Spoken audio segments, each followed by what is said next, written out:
Good evening and welcome to the City Council meeting for February 2nd, 2021. Whoop, wrong one. Mayor, can you adjust your mic? Yeah, let me get it here. Yeah, we weren't hearing it right. Well, I think it was the wrong one anyway.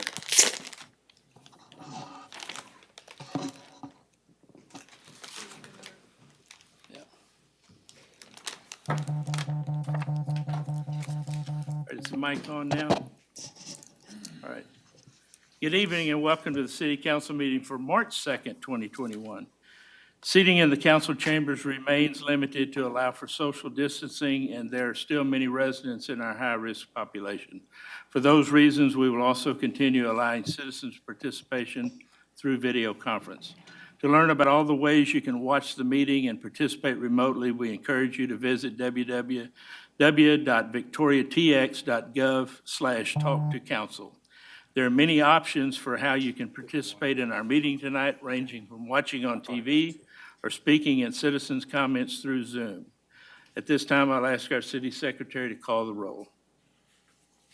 Councilman De La Garza, I am present. Mayor Pro Tem Solis. Oh, she's not on yet? Okay. Councilman Bachnight, Here. Councilwoman Scott, Here. Councilman Young, Here. Councilman Lofgren, Here. and Mayor McCoy. Here. Now that we've established a quorum, I will open the meeting by the Pledge of Allegiance. Pledge allegiance to the flag To the flag of the United States of and to the republic for which it stands, one nation, one nation, under God, indivisible, with indivisible, liberty and and justice for liberty all. and justice for all.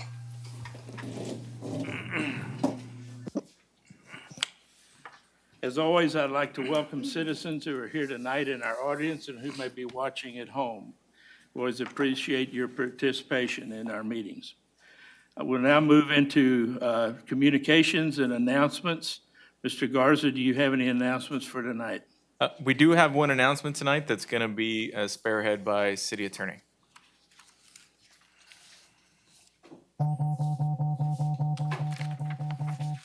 Good evening, Mayor and council members. As I'm sure you are already aware, there was a new executive order issued this afternoon by the governor of the state of Texas, and I wanted to give a quick update on how it impacts the city and kind of go over the terms of what that order is. First off, let me say the order is not yet effective. The order will go into effect next Wednesday on March 10th. But I know it's being widely reported in the media, and I'm sure that the public will start trying to lean into the new procedures as quickly as possible. First and foremost, it's important to understand that the coronavirus response from the state of Texas and at the local level will be divided based on the level of COVID-19 hospitalizations within our area. The order uses the same definition as prior orders for areas of high hospitalizations, and that is any trauma service area that has had 7 consecutive days in which the number of COVID-19 hospitalized patients as a percentage of total hospital capacity exceeds 15%. That is the rule we've been under previously, and there is no change to that.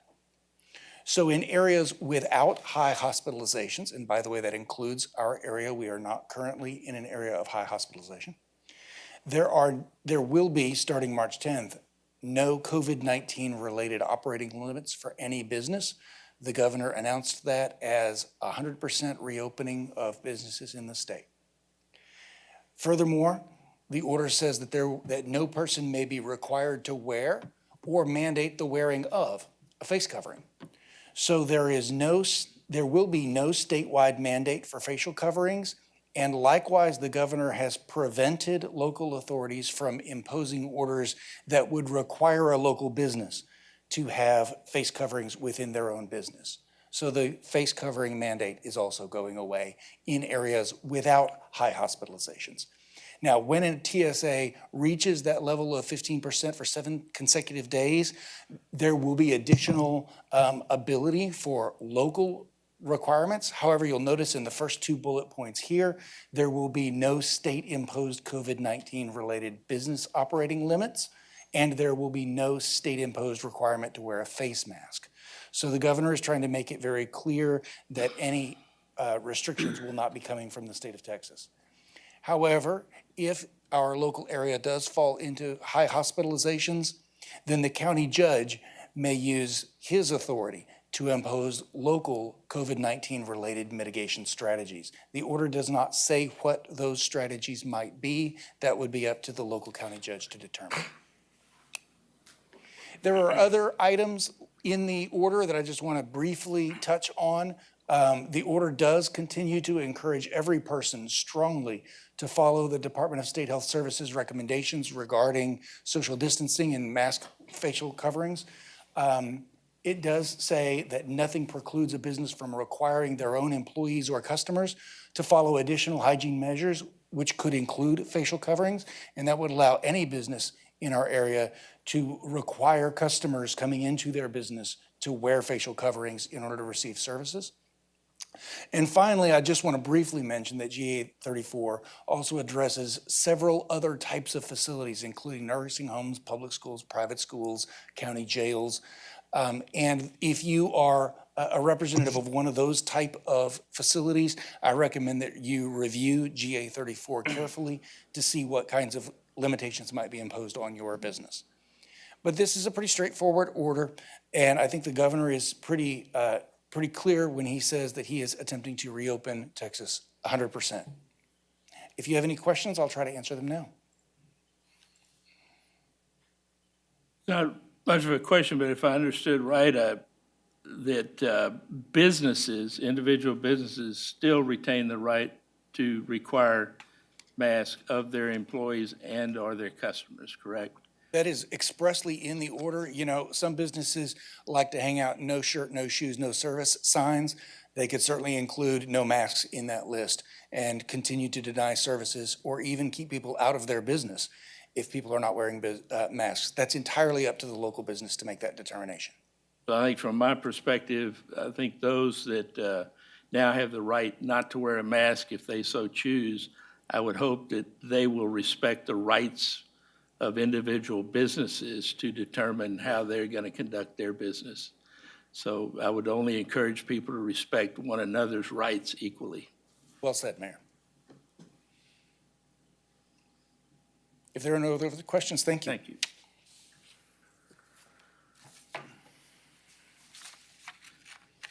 Move on. I think we have a proclamation this evening. Yes, sir. It's a proclamation concerning the Theater in Schools Month. Whereas theaters play an important role in the education of our youth, whereas theater teaches problem-solving, critical thinking, and has the ability to demonstrate valuable lessons in humanity, whereas thespians promote advocacy for the performing arts and develop strong communities, whereas theater aids in creating the leaders of tomorrow through the educational and theatrical experiences, helping children gain confidence and improve self-esteem. Now therefore I, Raleigh McCoy, by the authority vested in me as the mayor of the city of Victoria, designate the month of March 2021 as Theaters in Our Schools Month in Victoria, Texas. All right, thank you. And I don't believe there's a representative here tonight. This will be mailed to them. Yes, sir. Thank you.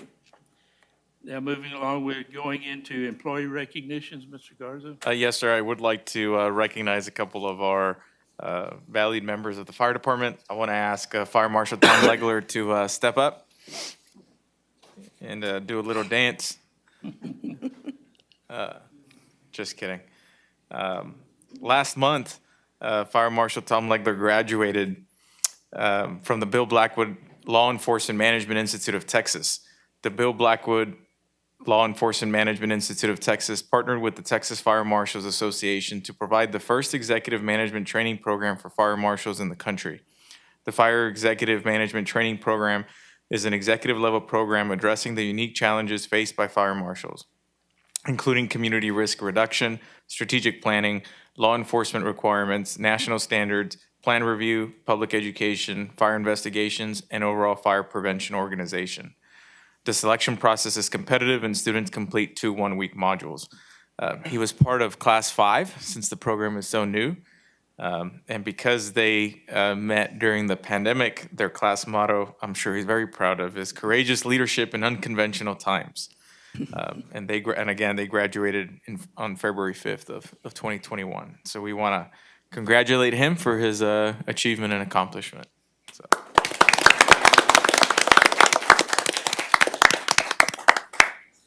Want to say anything? Thank you. Awesome. It's good enough. Thank you, too. Thank you. All right, next up, I want to ask Assistant Fire Chief Michael Belt to come up. He has big shoes to fill after that little dance.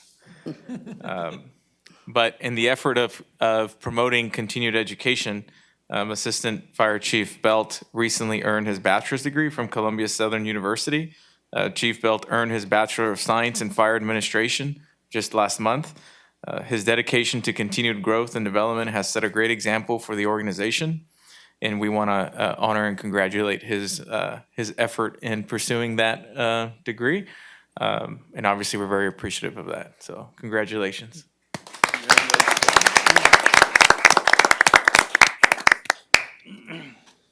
Thank you. They're very shy.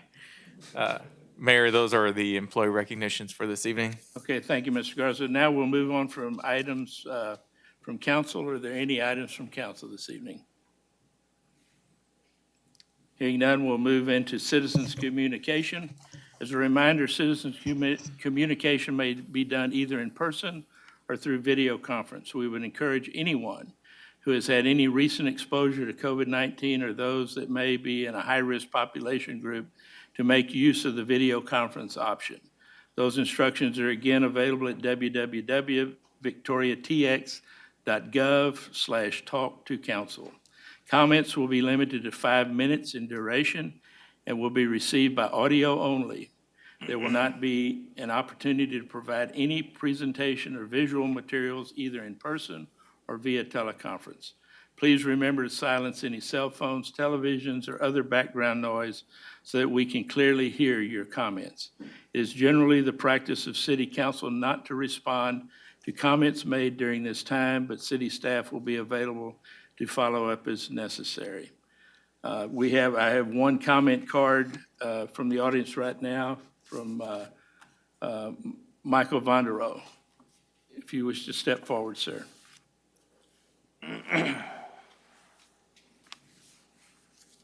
Hi, I'm Michael. I live at Victoria Oaks. Thanks, Mayor and Council.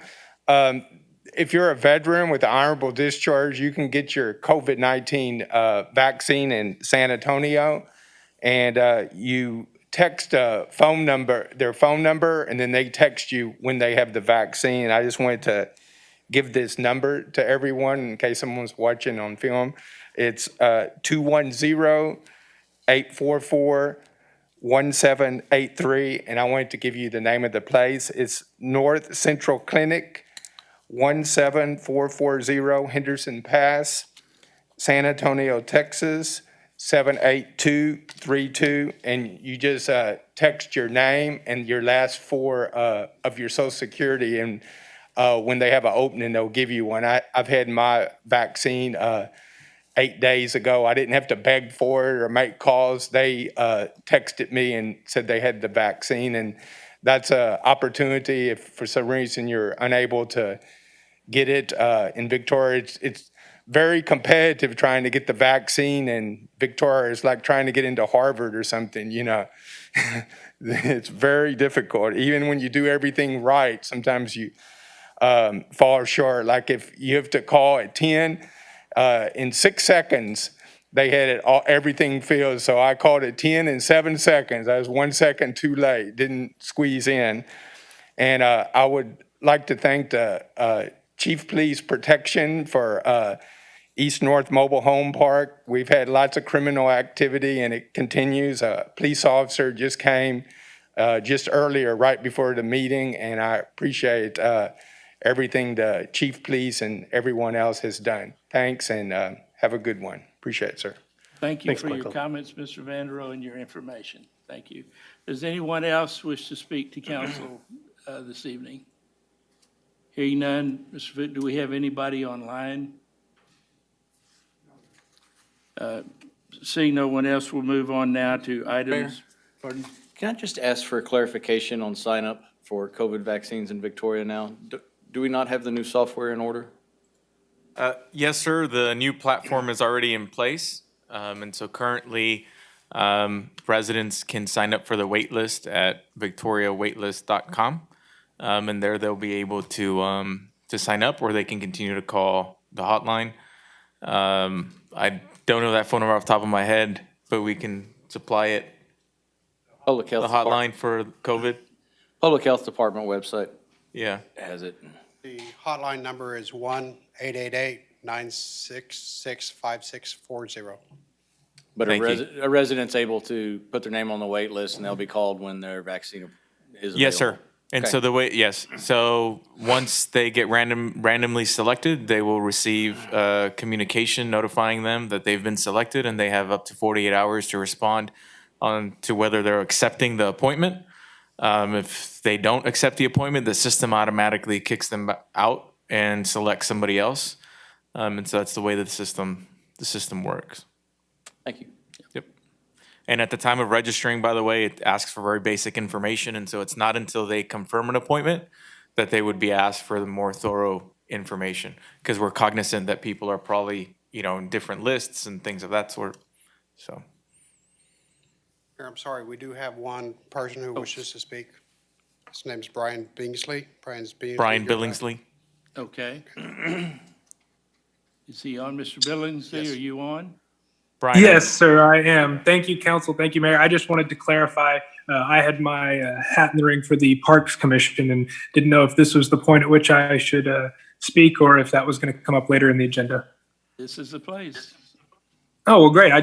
Again, thank you all for the time tonight, and sorry I couldn't be there in person, but wanted to reach out and just, again, reiterate my wishes to join the Parks Commission for numerous reasons. I'm a relatively new transplant to Victoria. I've been here a few years now, but I've really enjoyed the community and getting involved, and I've loved everybody I've gotten to meet throughout, the city so far that's been working to beautify Victoria and make Victoria, a great place to live and raise a family. And having a family of my own, I've gotten to enjoy quite a few of the parks and really enjoy being outside. And I think that it's something that Victoria has to offer that could really put us on the map even more by leveraging the resources that we have with things like Riverside and a lot of the community parks. And I definitely would love to get involved in the planning and the future of the park system. So anything I can do to help out, whether that's serving on the Parks Commission, volunteering in any way, more than happy to do that. And as an engaged member of the community through different things like Rotary and the Young Professionals Organization, and the Chamber of Commerce, I get to hear a lot of what people are saying around town about what they wish Victoria had, what they like about Victoria, what, the areas that for improvement that they see. And I'd love to bring that feedback back to the Parks Commission. So it's not only my point of view on what the city of Victoria could do with their park system, but also my colleagues and peers throughout the community. So I really look forward to the opportunity to serve. And if y'all have any questions for me, I'm happy to take those as well. Well, thank you very much, Mr. Billingsley, for calling in. We appreciate that very much. Absolutely. Is there anyone else online, Mr. Foot? Or anyone else in the audience? And thank you, Mr. Balknight, for asking for that clarification on the vaccine. That's a good thing for everybody to know. Seeing none, we'll now close citizens' communication and we'll move into items with public hearing. Silbrish. Item C1 is an ordinance declaring unopposed candidates elected to the offices of City Council District 1, District 2, and District 4. And this item is on emergency reading, and therefore we'll need a vote of at least five members on a positive vote to pass.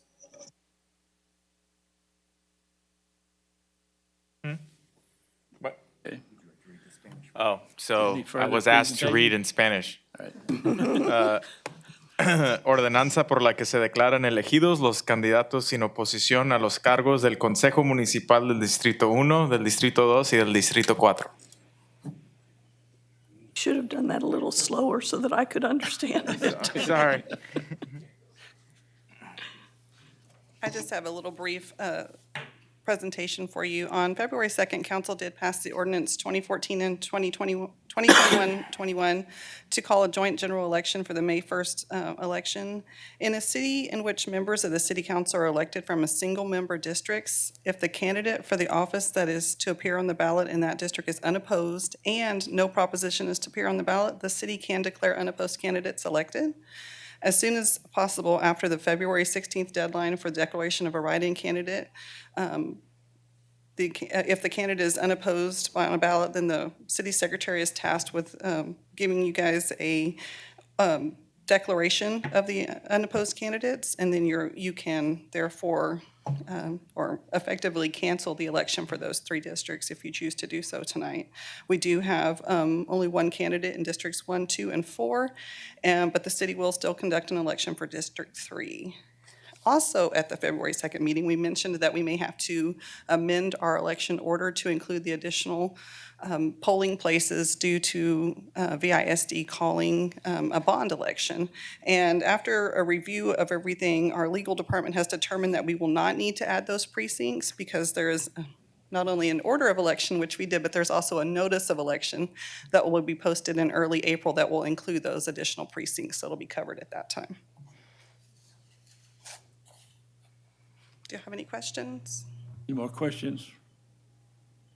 Hearing none, I will now open a public hearing on this matter.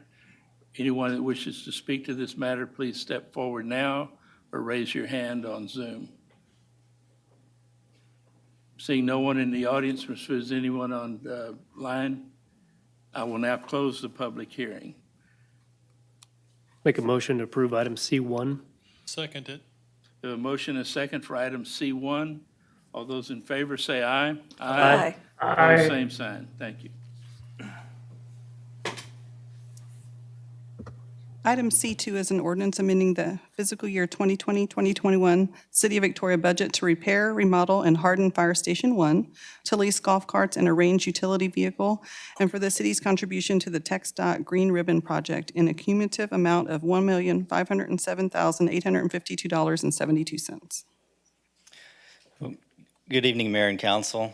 Tonight, we're requesting a budget amendment which would affect 3 of the city's funds. This amendment is made up of the following items. We have the fire station project of $1.3 million, Riverside Golf Course leases for $7,852, and the city's contribution to the TxDOT Green Ribbon Project for $200,000.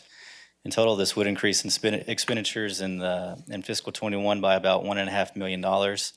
And I'll discuss the funding mechanisms for each of these as we go through the projects. So with that, I'll turn it over to Chief Fox. Thank you, Wesley. Mayor, members of council, good evening. Mr. Garza, good evening. We wanted to bring this back in front of you because it seems like we've been talking about this for many years. And with this budget amendment, we wanted to give you an update on where this project's at and why we're here. I think. All right, just some real quick history of the station. It opened in 1982. This is Fire Station 1 that is located on Goodwin Street, right there at Goodwin and Navarro approximately. After Claudette, those of us that were in the station during Claudette, we actually saw the roof lifting off the station. So significant roof damage in 2003 from Claudette. We kind of patched it and pieced it together. Then Hurricane Harvey came along, and after that, we've had substantial leakage into the station due to the roof. Plan was to replace that roof after Harvey, but then we changed the scope and recognized that that station is a critical piece of infrastructure for the south side of Victoria, and we really needed to take a broader, bigger approach to renovating and hardening that station. Had all plans to go for that, and then lo and behold, we had a global pandemic, and that also delayed the project. So that's just kind of history of the timeline of why and how we got to where we're at today. Fire Station 1, as you know, is located on Goodwin Street at Navarro, which covers a highly densely populated area of our city.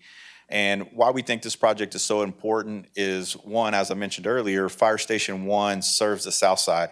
And during a tropical storm, we cannot occupy that station. So all the stations we can occupy are north of Mockingbird. So it leaves a very long response time to the south side of Victoria. So that's why we're really pushing this hardening of this station, is so we can occupy the the south side during a tropical storm. And we also feel that we'll get another 40 years out of this station with this project. It's already 40 years old, and we think we'll get another 40 years with this renovation and hardening project. And those are our two of our main goals: is the hardening, obviously, renovating the interior spaces to meet modern fire station standards, and then also adding a warehouse facility on the back of the property. We currently, you can't see in the picture, but we rent from the railroad a very large warehouse that is in very bad shape, and we house a lot of our equipment there. Kind of our project timeline, we're already in negotiations with an architect firm. We hope to secure that or finalize that at the next council meeting or the first one in April. We hope to have the construction contractor in place in early August, and then begin construction in November of this year, and hope to have that project completed by the summer and fall of 2022.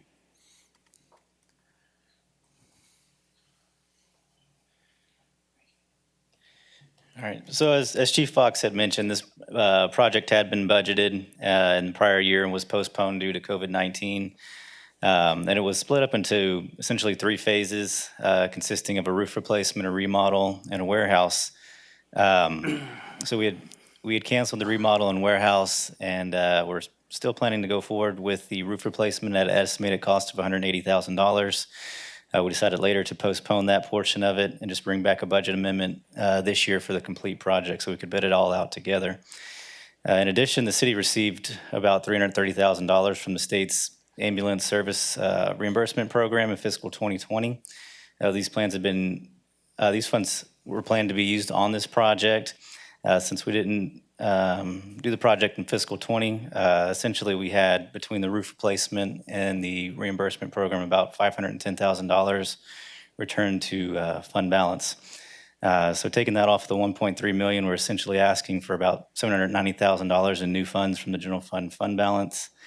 And through the first quarter of fiscal 21, the ending fund balance for the general fund is projected to come in about $1.9 million over original budget, which is primarily due to an increase in sales tax over budget, as well as the CARES Act reimbursement we receive for public safety payroll. Were there any questions on this portion? Well, I think you're very fortunate that the 2 storms, Claudette and even Harvey, we didn't have that high of winds even in Harvey. They were very sustained. So had you had even a high Category 2 storm or 3, you wouldn't probably have a roof. Yes, sir. After Claudette, we recognized that we cannot be in that station with any significant storm because I literally saw the roof acting like a balloon off the top of that station.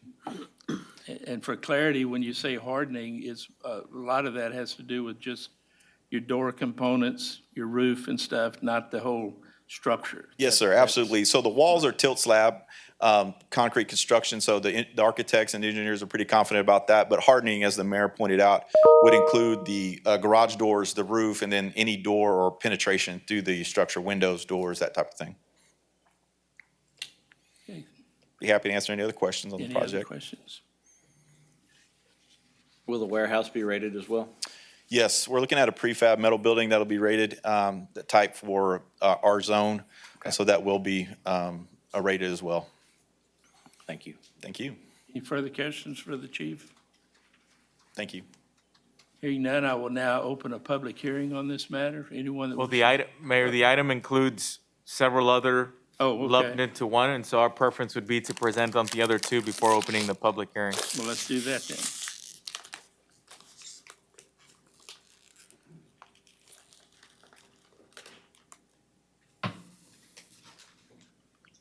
Good evening, Mayor and Council. We're here today to speak about a possible amendment to our contract to add an additional 20 carts as well as a range picker to the golf course fleet. So we have Rolando, he's been spearheading this, and so he'll go in through a quick presentation for you. Good evening, everybody. So yes, we are looking to make an amendment to our current budget for the addition of 20 golf carts for our current fleet, as well as a driving range, utility vehicle, a range picker in this instance. Part of that, and we'll get to this point as far as generating revenues, would be adding 20 additional annual pass holder memberships, our type of membership for the golf course as well. Quick little background. So a lot of you were here when we reopened the golf course in 2018, city assuming responsibility again in 2017.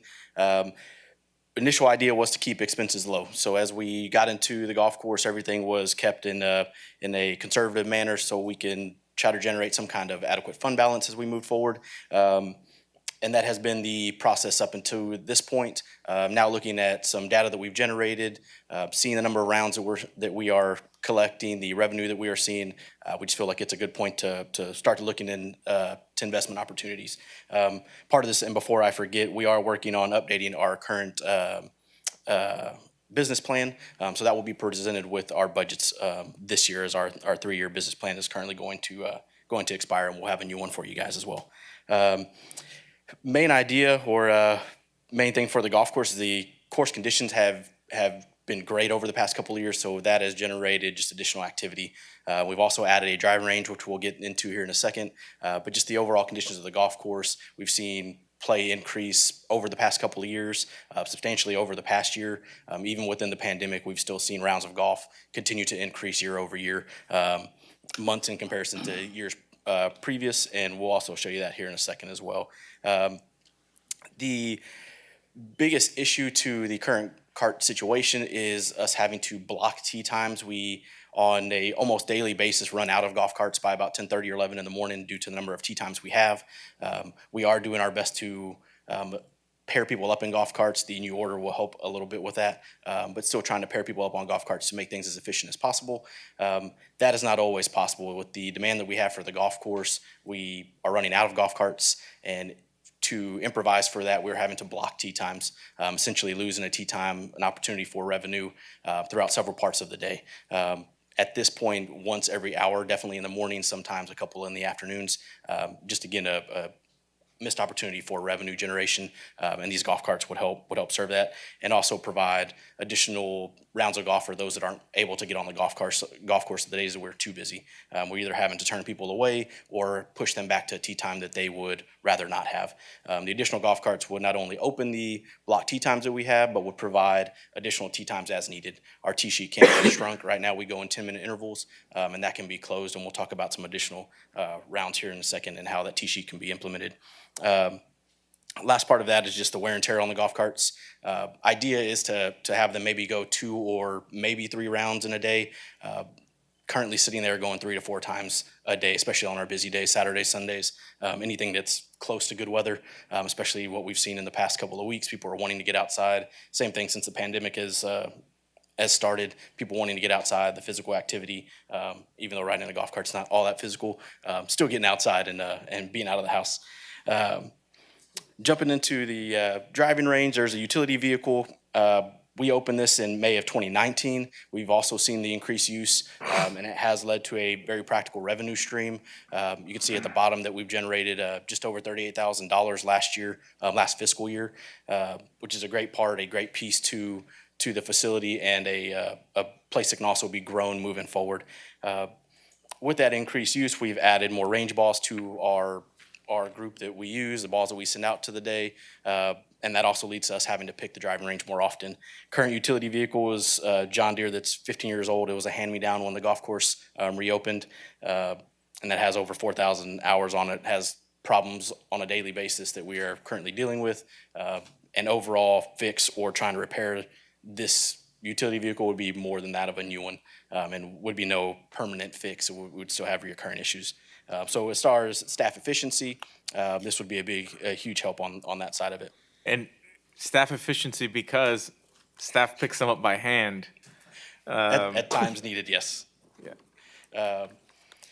So just a quick little hit for last year, fiscal year 2019 and 20. We were actually projected to lose $74,000. End of year reporting showed $109,000 on the positive side.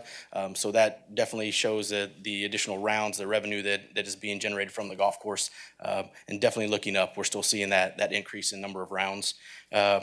Jumping back and moving into the next slide, this would give us an opportunity to add additional memberships to our current group, which we are at 200. That has been a comfortable number on the use of the golf carts to make sure that everybody has access to one, and we can get the most people out to the golf course as possible. These additional golf carts would help not only add the memberships, but provide additional carts for outside play as well. Moving into the next one, quick little snippet of rounds. The chart actually shows 19 compared to 20 as far as January to December, and then on your right-hand side, we'll show the actual fiscal year numbers. And these are paid rounds, which we do track separately from our membership rounds. So these are monies that we're generating from outside guests, either people that live here in town or traveling. And then you can see the increase, the change that we've had. We've seen nothing but growth month over month, with the exception of April, which we were closed all of April last year. I think one of the more fun ones to look at would be March of last year. We were only open 20 days, but we're still able to do more rounds in 20 days of March than we were in 2019 of March. So that's a big one. And then you can see the jump in some of the other percentages, but also a number of rounds that we're seeing. Weather year over year, I'd say has been pretty comparable. Again, golf course has just improved enough to show the additional rounds as well. Then on the right-hand side, you can see the growth for fiscal year over year. Again, still an upward trend. This also applies to our membership rounds. On a split, it's 45% membership rounds and then 55% of paid rounds. So, some quick math, and you could see what we're doing on a yearly basis as far as conversion of rounds. Change for this year now would be a total of 78, 52, 72 for us. The top little chart will show you what would be happening for this fiscal year, and the bottom one would show you what we would be asking for moving into next year's budget, and then continuing based on the cart lease and utility vehicle lease. Those 20 memberships coming in at $150, that is our cheapest membership at the moment, would generate $12,000 for this year, and this would be from June through the end of the fiscal year. That would be our opportunity to have these golf carts on site once everything is approved, and getting that over to the manufacturer. The cost of the additional golf carts and range utility vehicle, you can see on the far right-hand side. At the bottom, we would still show a positive balance for this year, and then you can see the $12,000 on the bottom one for impending years. And all of this would be prior to any additional rounds of golf sold. So this would simply be our annual pass memberships paying for these two additions with some money left over, and then whatever additional rounds we sell throughout the year, which on the conservative side, I would say 50 to 80 rounds a month.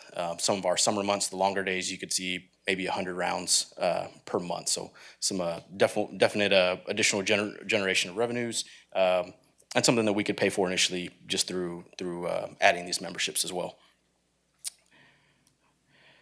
Last part of it would just be our recommendation would be the budget adjustment for this year. Through that would be the addition of 20 golf carts. It would be at a 52-month lease. You can see the monthly price, and then the utility vehicle, again, would be our range picker, would also be included this with the dollar buyout term. That vehicle would have easily a 5 to 8 year lifespan, potentially more depending on how staff takes care of it and our level of service and keeping up with that vehicle. But again, at some point would be able to remove that lease cost as well at the end of that term. And be happy to answer any questions. I think I'm going to mix apples and oranges, so I apologize for that. But you talk about the use of the golf carts and they're filled up. I'm thinking about the fact, is there any type of a COVID-related one person per cart that has just been lifted that would in any way change your position on any of this? At the beginning of the pandemic, yes, there was a limit to being able to put a second person in a golf cart. Since the last quarter of last year, there has not been. Okay. So as we've kind of moved through these different steps, and we still allow people to ride by themselves if they request that, but we do our best to pair people up, ask them to wear a face covering to help with just efficiency of our current golf cart fleet. So yes, at the very beginning, May when we reopened, last May was definitely an issue, and that's initially when we saw the need for golf carts. even so, moving into the rest of the year, just seeing the growth in rounds and still having that continued issue to this day. This was recognized last year. We didn't put it into our current budget because we weren't sure what the pandemic was going to do to us this year. So taking on additional lease payment without knowing what was really ahead or in store for us, we weren't ready to jump at it just yet. One other, what happens with the carts at the end of the lease term? We would turn them back in for a new set of golf carts. So our current 50 cart fleet will end at 52 months, and that I believe is the following October, next October. So we will be looking at leasing new golf carts at that point. The wear and tear on golf carts is it's not responsible to purchase them in a public facility. Sometimes people don't treat them as well as they should. Thank you. So when you charge for a golf cart, because there's no mandate to be a single in a golf cart, do you charge them for two people in the golf cart? We don't. We charge the same half cart price just as if you were a single coming out to play by yourself. But you're not a single coming out to play by yourself. Yes, sir. You could have 4 carts on one hole and have a foursome playing, but that limits play for other people. Correct. We've decided not to take. I would like y'all to consider and talk about some type of increase. If you want that cart by yourself, that you need to pay for that other seat. Okay, we could do that for sure. I mean, just consider it. I'm not saying do it, but. Sure. I think we've kind of shied away from doing anything like that because of the pandemic, not wanting to force people, but also not wanting to charge an additional premium to the golf cart, wanting to continue to allow people to play golf without making them pay more, I guess, for lack of better terms. But it's costing the rest of the taxpayers. Essentially. Because you do not have that extra time slot open, you don't have it because you don't have a cart. Sure. So. We can definitely, yes, we will Okay. definitely talk about that. Yes, sir. All right, thank you. Great. The only Okay, so- comment I would make on that, back when I used to play golf, before golf left me. I thought you meant before you became. There a were mayor. times, and of course, it wasn't necessarily at this club, but there are times when you might show up early and you're the only one. Yes. And so I don't know if it'd be, you'd have to develop some sort of policy that if nobody's there to join you, then you shouldn't force somebody to pay double for the. Yes, if there's not anybody there, that's a Yes, good but- point, but but if that's there's 2 something people on a hole, Yeah. they should be sharing a golf cart. But that's something Otherwise, y'all can work out. Yes, sir. you have the option, it just costs more. Mr. Bolton had suggested. All right, so before we get to the public hearing, Mayor, we do have one last budget amendment that's part of this ordinance, and that's related to the Green Ribbon Project, and so Darrell will spearhead that. Good evening, Mayor and Council. So I'm here to talk about an opportunity that we have. The mayor brought this up, it's been several months back after a meeting with TxDOT, that there may be some funds available. And so myself and Katie and some others have pitched in to try and come up with where this was and find it and then get with TxDOT and start working on this project. And so what we've come up with, and I've got a couple slides that kind of repeat themselves, but there's a reason. On this slide, this is an overview of where the projected work would be. This would be the all 4 corners at Navarro and Loop 463, and all 4 corners at John Stockbauer and Loop 463. Now, the reason I wanted to pull this up, you'll see the little squiggly lines, kind of the little circles in there. Those are trees that we're proposing to add to this project. And there just wasn't another good place where I could show you where all the different trees would be. So this overview here explains where we would be putting the flower beds. And so let me kind of explain what we're looking at. The yellow curved half circles that you see there would actually be a raised flower bed made of white stone that would match our entryway signs that we have all around Victoria. So they would be raised. They would contain native plants, Texas native plants, and some perennial plants that my staff would put in each spring and each fall to add color, because a lot of the native plants are just green. The beds you see, if you look at Navarro on the left-hand side, let me go to the next one. So if you look at Navarro, you'll see the two beds that are there are the two current beds that we have. Those will remain level beds. Now, they'll be outlined in concrete just as they are now. But they'll remain just level flat beds, kind of at an angle so that you can see, but not raised like the other two. And so on the Navarro intersection, we would have two raised beds, two lowered beds. We kind of went with this because we already have the two beds. We didn't want to have to move things around. It's a little different when we move to the John Stottbauer intersection. And the reason it is because working with TxDOT and the way traffic pulls up to those lights. So if you notice coming up from the south on John Stottbauer, as you get to that light, your view, your better view is going to be to the left side to see the raised bed. The lower bed on the right side, because if we had the raised bed on the right side, it would be fine, but you wouldn't be able to see the lower bed due to traffic if you look to your left.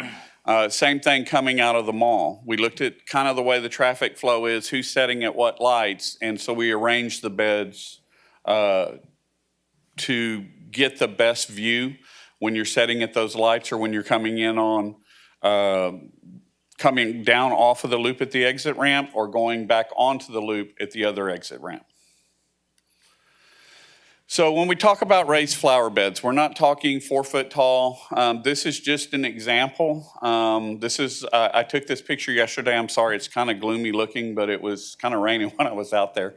But it won't have the red brick at top. This is more of an example of the height of the bed and kind of what you would see, the native plants in the back.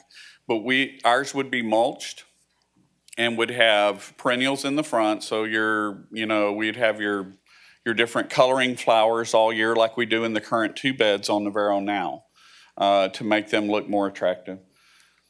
This is the flat bed at Navarro before the freeze.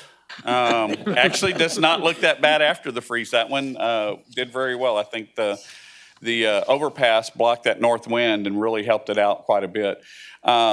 So the flatbeds would look like this, and you can see the colored perennials that I'm talking about that we would put at the front of the raised beds as well. The trees that they're looking at, the plants that they're looking at that the state would put in will all be Texas native trees. So you're looking at multiple different kinds of oaks and there may be some fruit trees as well. And when I say fruit trees, I'm not talking like so much orange trees or anything like that. We're talking, like a walnut, a pecan, different things like that. What I wanted to show you is an example. In your packet, there was an example to go out and look at, I think it was grapevine. But when we were looking at this, and the reason I kind of picked Bastrop is because actually Jason was in Bastrop when this project was done. And so if there were any questions, he might be able to help. This was an original TxDOT project at Bastrop, and then they came in kind of with the green ribbon money and turned it into that. And that's kind of what we're looking for. That's the raised beds, that's the native trees. It makes a huge impact on an area, as you can see as I go back to what it originally looked like and what it looks like now. It's a huge difference. I think it would definitely go a long way to beautify those 4 intersections, or 2 intersections, but all 4 corners of the 2 intersections.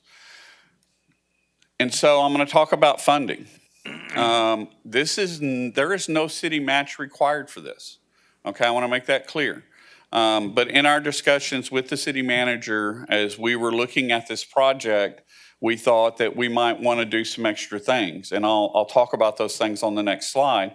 But there's $315,000 out there right now of TxDOT funds that they are willing to give to us to do this project. The City of Victoria's portion, as we have the project right now, and I apologize, I don't have the plans. They're working on the design. We had a meeting, I guess, about 3 weeks ago.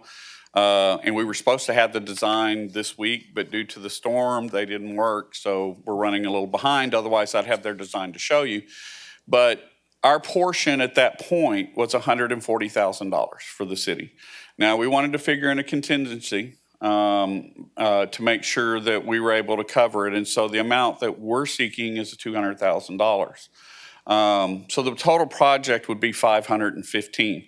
I'm going to step aside for a minute and let Wesley talk about where it come from. All right, so as Darrell had mentioned, the proposed contribution from the city would be $200,000 toward the project. This money would come from the Environmental Fund working capital balance, and through the first quarter of fiscal '21, the Environmental Fund is projected to have an excess working capital balance of about $2.4 million above its 3-month requirement.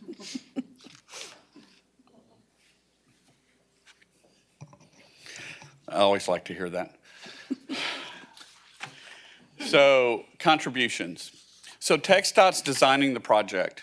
We've had multiple phone calls. We've talked about kind of what we'd like to see. There's only certain things they'll do, but they will design, they'll bid, they'll oversee the construction, and they'll maintain it for the first 3 years. We're just kind of on the sidelines then. We'll add in our plants in the spring and fall. We'll make sure that, everything keeps growing, but they'll maintain it for the first 3 years. The city's part, the lighting, we've talked about solar lighting. We want to make sure that at night you can see this. We talked about putting some signage on there as well.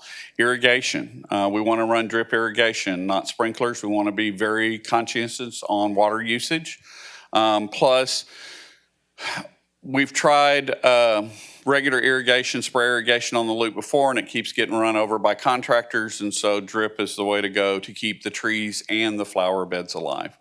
The stonework, they looked at brick. We've asked them to move to stone so that we can match the entryway signs. We've got goals of having an entryway sign on that corridor. And so the stone will match the sign, which matches the other signs around town.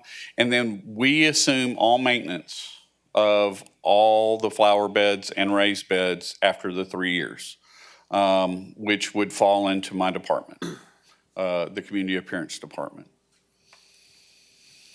So the timeline. We hope to have a contract back to you by May 1st. We hope to have the money available August 1st. They would let the project in October, and our construction completion date would be spring of next year in 2022. And I'd be happy to answer any questions. What does TxDOT mean by maintenance? So they would maintain the beds. They would make sure that the trees and the plants are growing. They're not going to maintain the water system because we put the water system in. We're responsible for the water system. They would make sure the mulch and stuff is there and that we had live plants for the first 3 years. That's semi-annual? Semi-annual. Or as needed? I'm sorry? For TxDOT's maintenance, semi-annual, is this? Yeah. Yeah, probably. They're twice a year. We would make sure it looks good one way or another. If TxDOT's not covering it, we would, but we would go back to TxDOT first and require them or ask them to do their work. Maybe like the trees, if the trees don't make it in the first 3 years, would they replace those? Jason, I'm assuming. Yes, ma'am, they typically do. The 3 years is more of a warranty, if you will. Tree species, et cetera. And that would sure make this area a lot easier for us to mow, since we're doing it more than they are. Has there been any further discussion on the cleaning of the overpasses? Yes, sir. I actually talked to TxDOT, and I filled the city manager in, I think it was about a month ago, that they were going to get that put out to bid very shortly. Well, I personally think it's a wonderful idea because that's what people think of Victoria when they come through. And if we don't put a good foot forward, then we're not going to get recognized. And in the scheme of economic development and the things we're trying to do, I think that's a very reasonable expenditure. And I want to make sure too that this timeline and everything was set about a month ago when we had our call before the freeze. So there may be some changes. We talked about some different things. There may be a slight change in price. I don't expect it to come in for us over the 200,000, but we do not have the actual engineer bid from them yet. So when I come back with the contract, it may look a little different, but it should be very similar to what we currently have. I like the fact that you're tying everything together, trying to get the stone, which would then match the Street of 10 Friends, which looks wonderful. And I think that would really be great to have that unity throughout the city. Yes, ma'am, that was our goal. And I do want to just, I guess, remind everyone or just highlight that Katie has been very involved with this project behind the scenes. You may recall that we promoted her for a new position of grants administrator, and so that has allowed us to be able to have more time commitment to look at grant opportunities like this. And so I want to make sure that we highlight her involvement behind the scenes as it relates to that. Thank you. Because that was the whole purpose of having that position for us to be able to take advantage of more grants such as this one. And Jason has helped quite a bit. He's been in on the calls as well. And I would also like to thank TxDOT for their willingness to invest in Victoria and bring it to our attention that this program was available. And so my hat's off to them as well. Thank you. Great. Mayor McCoy, may I state that Mayor Pro Tem Solis did join the meeting via Zoom at 5:34 during those presentations and will be voting. Okay, very good. Now you can open the Now we public have the hearing. 3 items done. So I will now, if there's no further questions from council or anyone, I will open this up for a public hearing. And anybody who wishes to speak on any of the 3 items, please step forward now. Seeing no one here, Mr. Food, is there anybody online? Seeing none, I will close the public hearing and entertain a motion. I move we adopt item C2. I second it. All right, we have a motion and a second on item C2. Is there any further discussion? Hearing none, I'll call for the vote. All those in favor say aye. Aye. Aye. Opposed, same sign. Did we get Ms. Solis's? I heard. Did you vote, James? Mr. Mayor, I have a kind of a procedural question. Maybe I don't handle change well or different topics, but I was curious why we combined all 3 of these together. I mean, yes, they are all budget amendments, but the projects are so different from each other. That was my decision to consolidate them into one budget amendment, simply for simplicity's sake. I assumed that it would be easier to do it that way, Okay. but happy to not do that again if Well, I don't know council how prefers it everybody to be else- separate. I would like it to be separate because if there was something that was controversial, Right. and I'd rather be able to vote on 2 out of 3. Sure. Nothing controversial on Sure. these. Well, technically, you for could me. still do that, but yeah, it'd be easier if it was I mean, separate. I'd have to make an amendment to strike one of them, but No, fair enough, noted. Well, if I Happy, might happy to separate them suggest, out. even if we do them separate, present. I think we could present it like we did the items last, and let council decide whether they wanted to take them all in one or singular. Yeah, no, fair enough, noted. Thank you. Okay. All right. Any other comments from anyone? All right, that, we will now move into the agenda, please. Item D1 is a resolution approving the authorization for the First Responder Mental Health Program grant from the Office of Governor of Texas. And item D2 is approval of the supply of the 2020 Assistance to Firefighters Grant for self-contained breathing apparatus replacement in the amount of $446,400. I move we approve the consent agenda as presented. Second? We have a motion and a second to approve the consent agenda. All those in favor say aye. Aye. Opposed, same sign. Okay. I think we have one action item, Silveridge. Yes, sir. That's my item as well. And so the next item is the appointment to the Parks Commission that we need to do.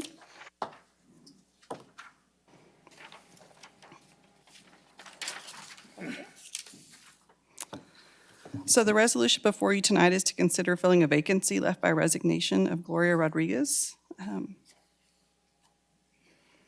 And her term would end on September 30th of 2021, so it's just a brief appointment here to fill that vacancy. But the appointee would be eligible to serve 2 additional 3-year terms.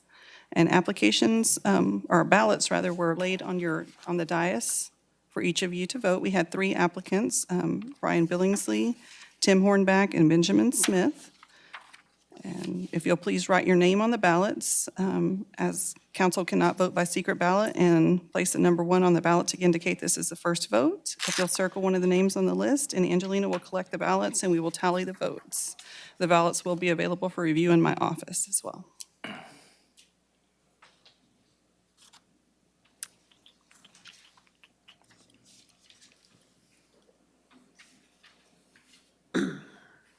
While we're tallying the votes, I'd just like to say I'm always amazed at the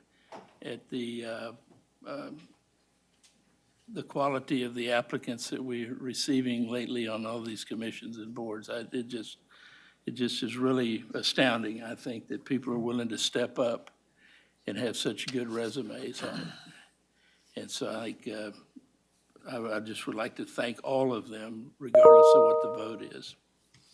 You submitted your name, even if you're not appointed tonight, continue please Yes, submitting your please. name. Everybody was just Right. way qualified. We have other Fantastic to see. openings.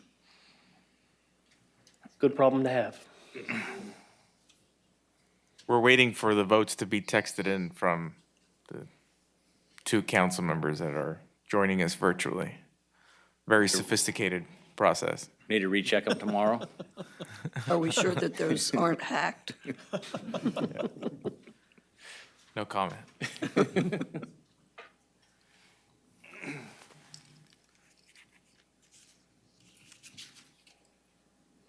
Okay, so the votes came in with Mr. Billingsley getting the most votes, so his name would be placed in the resolution to be appointed to the Parks Commission.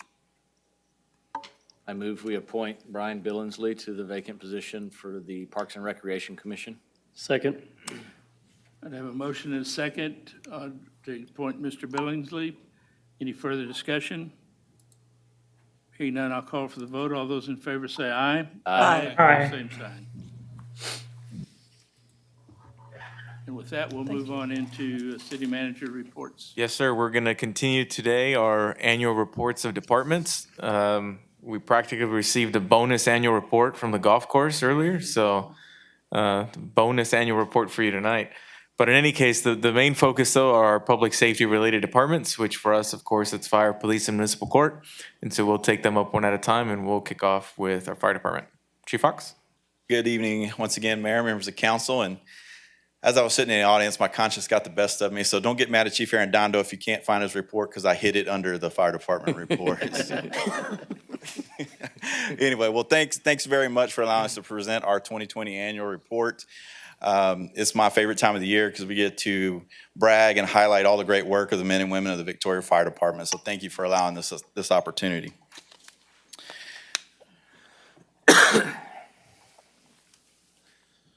Got to do it with my right hand, but I'm a lefty. This annual report's a little different than most, just like 2020 was a little different than most. So we're going to talk about some different things. Obviously, the unprecedented major events that we experienced in 2020, this newfound purpose we found ourselves in as a fire department, and then our ability to continue to our commitment to serve our community, and a clear plan for the future. And, our newfound purpose we found ourselves in was this pandemic response, or this community health, public health response. And, the good thing about it, or the good thing, I won't say we were ready for a pandemic response, but we were poised to respond, because we had been thinking that public health is where we need to go and start looking at things with like our community paramedicine program. It really set us up well to respond effectively for this pandemic. And, we're still knee deep in this pandemic. So I wanted to look back at 2020 and talk about all the great things that we've done before we forget about those and look at all the things we're gonna have to do in the future. And one of those first things was early action. Early in February, early March, we took this enormous step, or this difficult step, of this rigorous daily screening. You know, imagine, you know, a firefighter peeking his head out the door when the oncoming shift's coming on and pointing a laser thermometer at them and saying, okay, what's your temperature? Let me ask you a few questions. And it was just this very weird, odd thing that we had to create to make sure to protect our workforce. And it worked very well. It worked so well that when this pandemic thing's behind us and we get into just our regular normal flu season, that's the process we're going to use, because we think that'll help with our keeping our workforce healthy. Enhanced PPE policies, you know, that picture up there says it all, the N95, the infamous N95 mask. You know, we've always had N95s, but we hardly ever wore them. And, you know, now we would probably feel very uncomfortable if we didn't have one on. And we applied some very stringent PPE policies. You know, the guy out there on my right, he's got basically a big trash bag on. We're wearing these to all these calls and doing all this crazy disinfecting of the ambulances. So that was a tremendous effort to keep our workforce safe. But I think the thing that was the most influential or important, or that helped us protect our workforce the best, was our very aggressive contact tracing that was performed by our EMS chief. And, you know, to this day, I just got a text message from today. He's still aggressive with this contact tracing, and that really allowed us to keep our folks from coming to work that needed to be excluded from work. And it also allowed us to quickly bring people back to work so we could support our workforce. And hats off goes to Mrs. Marthagiani and the HR team. Very early on in this pandemic, when testing capabilities were very limited, they made the wise decision to buy some tests, and we were able to test our own people. So that helped us get people back to work or exclude people from work throughout the city. So that early action was critical in our response to the pandemic. So fast forward from that to about, you know, June, I believe it was, we get this odd and strange request from the governor for fire departments to test all nursing home residents for COVID-19. And I was floored when we got that request, quite frankly. But our members said, you know, hey, what the heck? We can do it. We're firefighters. We can do anything.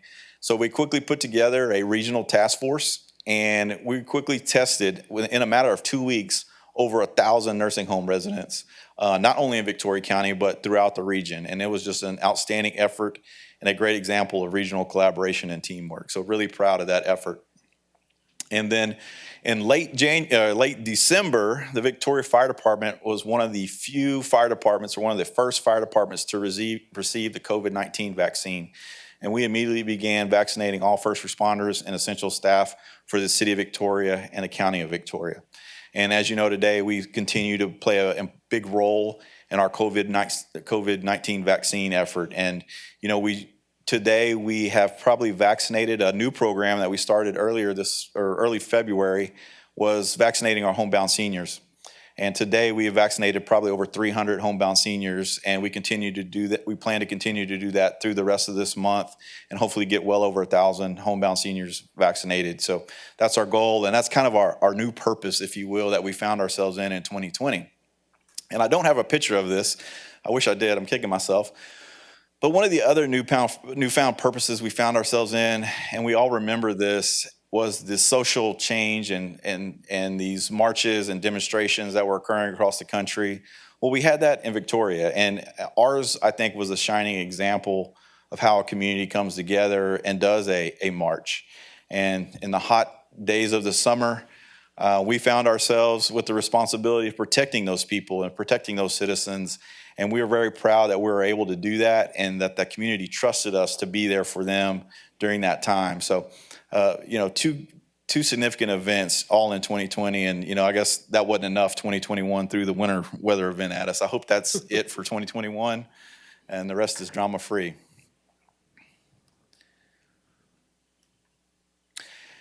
Another big success, I think, for the fire department in 2020 was our ability to continue to support the community. And it started out, the first kind of change was we no longer could do truck shows where we'd have kids come to the fire station, or we would take fire trucks to the schools.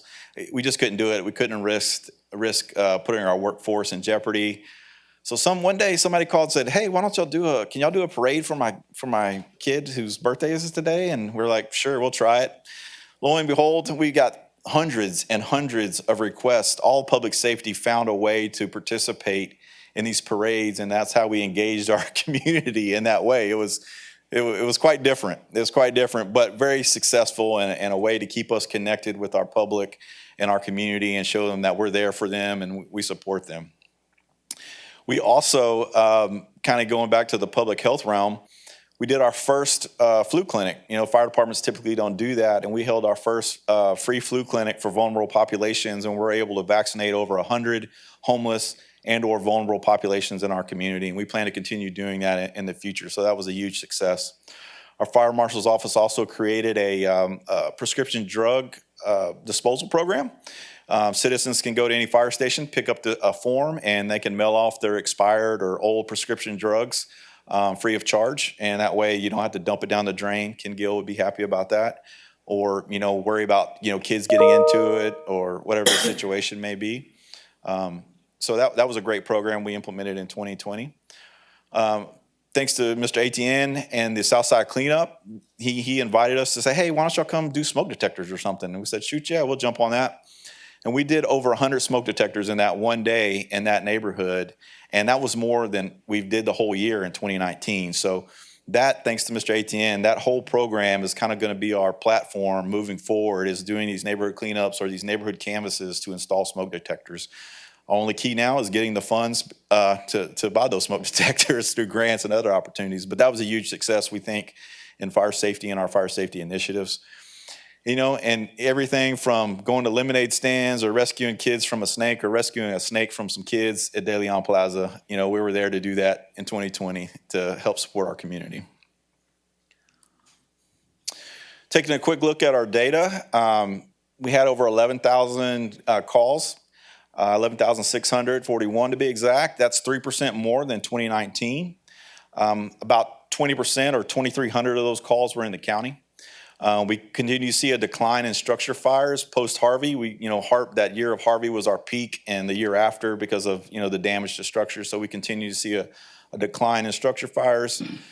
Our medical emergencies, no doubt, obviously up due to COVID and different things associated with that in 2020. So we saw a pretty good increase from roughly a little over 7,000 to almost 8,000 in 2020. And another big key thing for us, as you can see the numbers, and we talked about this before, is our lift assist calls. We still continue to see that being an issue. Unfortunately, in 2020, our fall prevention program was kind of put on the back burner because we were scared to go into those homes and potentially, spread COVID into the fire department. So we're excited to get that back up and running and help those people get the appropriate services they need.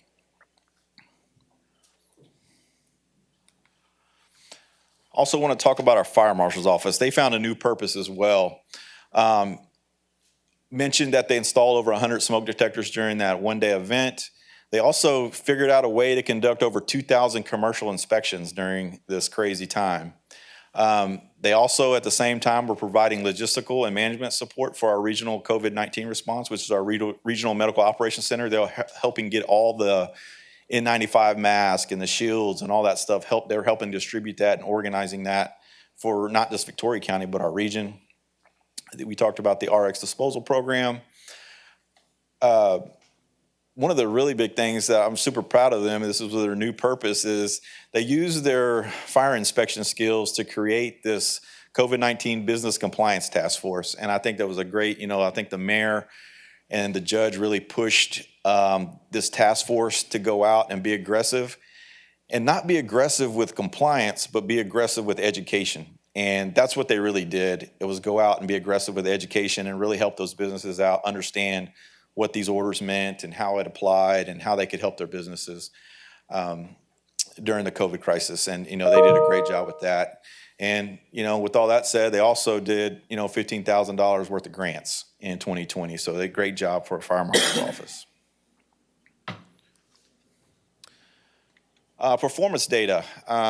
real quick. Our response times and our dispatch times still look great. Our average, response time is 4.5 minutes. That's outstanding for emergency in a particular district, and these are times within the city. We're getting out of the station really quick in 60 seconds. And our dispatch, Chief Arendondo's 911 Center, they do a great job of getting that information in and then getting out to us as quickly as possible, so we can get to the scene as quick as possible. So it's a great team effort to make sure we're on scene as quick as possible so we can render that service we need. And a couple, revenue's probably not what you're thinking you'd see on the fire department performance data, but we wanted to show the performance of some programs or some things we implemented in 2020.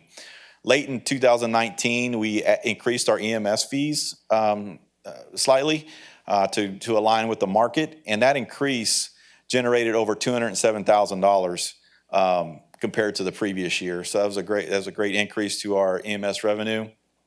We also implemented in 2020, early 2020 in February, a billing system for motor vehicle accidents, and that's, if you remember, that's the system where we only bill if the motor vehicle, but the person, in the vehicle has insurance. We bill the insurance company, we don't bill the individual. And we were able to generate in less than, a full 12 months, $48,000 off that program. So that was great additional revenue from that program. And then lastly, our fire academy. We were currently in our 4th public fire academy. And what we found out when we restructured our organization, we were able to provide that fire academy at a much lower employee cost to the public. And we have been able to generate $25,000 in revenue and funds that we have on hand that we can use to help maintain our training facility. And that not only benefits the fire academy, but benefits, the fire department as a whole.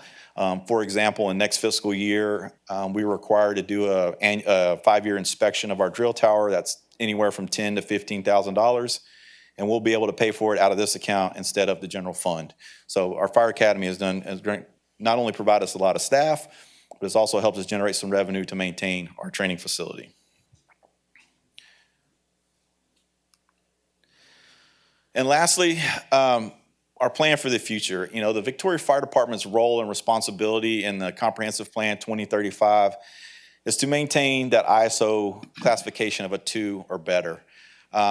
And that's our goal, and that's kind of identified in our comprehensive plan. And we undertook an ISO evaluation and review in 2020. And this was kind of the results, and it kind of also provided us a master plan for 2030 and 2035. Basically, during the survey, the results indicated that our water system, no surprise, scored almost perfect. No changes were needed to our infrastructure plans. The way we plan and Public Works develops the water system out is right on track, and they do a great job with this, and we always get almost full points for our water system. Our telecommunications, our 911 center, also received almost a perfect score. I know a lot of times you wonder why we do so much software and so much infrastructure in the 911 system. It's because of this ISO evaluation. That software, the infrastructure, and the staffing all required by ISO to get that full points accredited. And fire response, we scored well. We scored better than we did in 2010, but the report indicated a couple recommendations, and this kind of leads to the fire station master plan. To maintain our ISO class 2 rating, we would need to add a 7th fire station. If I can get that to pop up here. And relocate Station 5 from Zacklins Parkway down to Main Street. And then potentially, depending on growth and how growth happens, adding a 8th station to the northwest out 87. Once again, that'll be dependent on growth and how fast things grow and annexation. The other area they indicated that we need to keep an eye on is that little point corner triangle, if you will, of Port Lavaca Highway and Southwest Laurent or South Laurent. Just to make sure that, if we see some more growth in that area, we may need to look at having a fire station there. Also, the report indicated that, potentially adding 18 to 24 firefighters would help us get to that class 1 or maintain our class 2. So this is kind of our master plan, if you will, of fire stations for the next 10, 15 years. And Chief, for those that aren't familiar with the ISO rating, can you briefly, 30 seconds or less, speak about the value that that rating brings to homeowners? Yeah, absolutely. So the ISO rating affects property, residential and commercial insurance values or cost. And the lower our score is, one being the best, and we are a 2, we got rated a 2, that keeps our insurance premiums at their lowest. So that's the great value there of having an ISO Class 2 rating. The other huge benefit, and I didn't go into it much in this report, is that it's a huge economic driver. Having that Class 2 says to people like Caterpillar and other industries, like, hey, their fire protection system is great. We can check that box and move on. And it's a great competition tool or tool for competition when we have the ISO 2 class rating and or ISO 1 class rating. That answer it? Yes, thank you.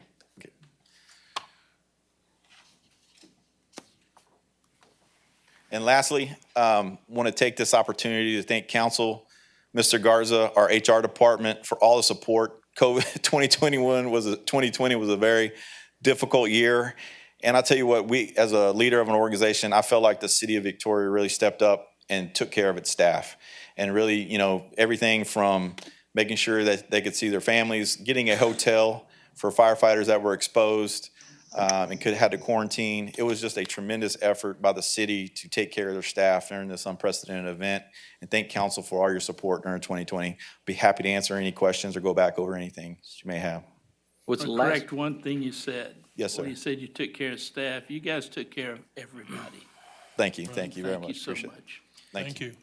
It was a great presentation. Thank you very much. Thank you. Thank you. Was last year the first year for whole blood units on the? Yes, sir, it was. I didn't mention it, but yeah, we gave 22 whole units of blood in that first year, and that's a phenomenal success for us. We were a little nervous going into that. Wasn't quite sure how many we would give out, and I guess the key to that is we didn't waste any, or waste very few whole units of blood. So that very precious resource was into people and saving their life. That's the other big thing, is that it truly was saving lives, and we saw that right in front of our own eyes. Yes, and your department was on the forefront of it, all the ones in the state doing it, so thank you. Yes, sir. In Absolutely. the country. Country. We're one of the first departments in the country. Thank you. Thank you. We appreciate it. And that darn Corpus beat us with these Meals on Wheels vaccination thing. We were just right behind them, you know. We would have got a visit from the governor. They don't count though, so it's all right. They don't Thank you count. very much. I thought Corpus took the idea from us. Yeah, let's roll with that. Yeah. All right, thanks, Chief. All right, next up, we're going to have Chief Arredondo provide the annual report for the police department.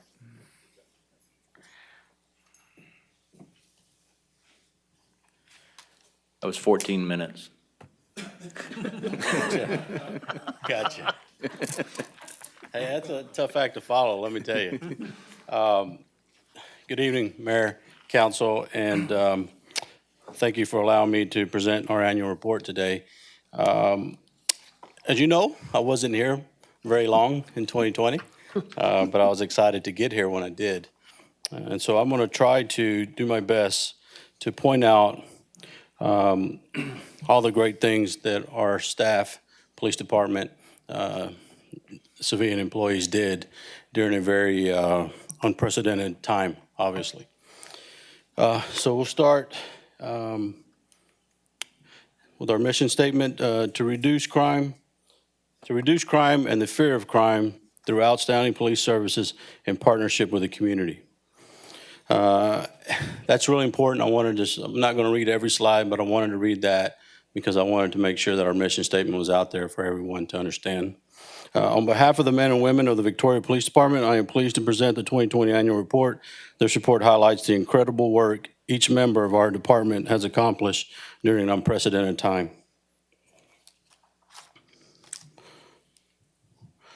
Here's a little bit of our community partnership. As you know, our police department prides itself in our community engagement, and we continue to grow our community engagement and look forward to the future as we look for ways to engage community, whether it be virtually or in person, and hopefully we can get back to normal soon, where we can get back to what is normal to us and engage in our community in person. But until then, we're going to continue some of these things that we've been trying to institute, such as virtual meetings and things like that, in order to ensure that we hear everyone's voice. Real quickly, the efforts in community policing, even in the midst of a pandemic, is at the forefront of our core values. We will always strive to be good stewards of taxpayer dollars and will continue to serve and protect the citizens that live, work, and visit Victoria every day and night. And we stand by that, and I think that it's a good model for the future. So the center photo, you'll see, I want to point out that that's us at Target for our Heroes and Helpers Blue Santa event. I thought the Blue Santa event was very successful this year. We were able to affect 55 kids positively. They would come in very timid and unsure about what was going on. An officer would take them shopping with the funds that we had available there at Target. And they'd come in timid and they'd leave just ecstatic and happy. And you could tell that a bond was created in that short time that they were shopping with the officer. So kudos to Target for stepping up and providing us with the funds and the ability to do that in their store. We also had various donations from other entities. I don't have them in front of me, but the fact that we affected 55 kids in that manner, I thought was just huge. And being here in my first month and seeing that from our police department, I thought, man, what a great opportunity here. So we look forward to growing that in the future.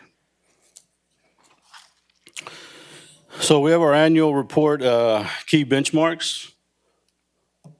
And we'll just go through some numbers here.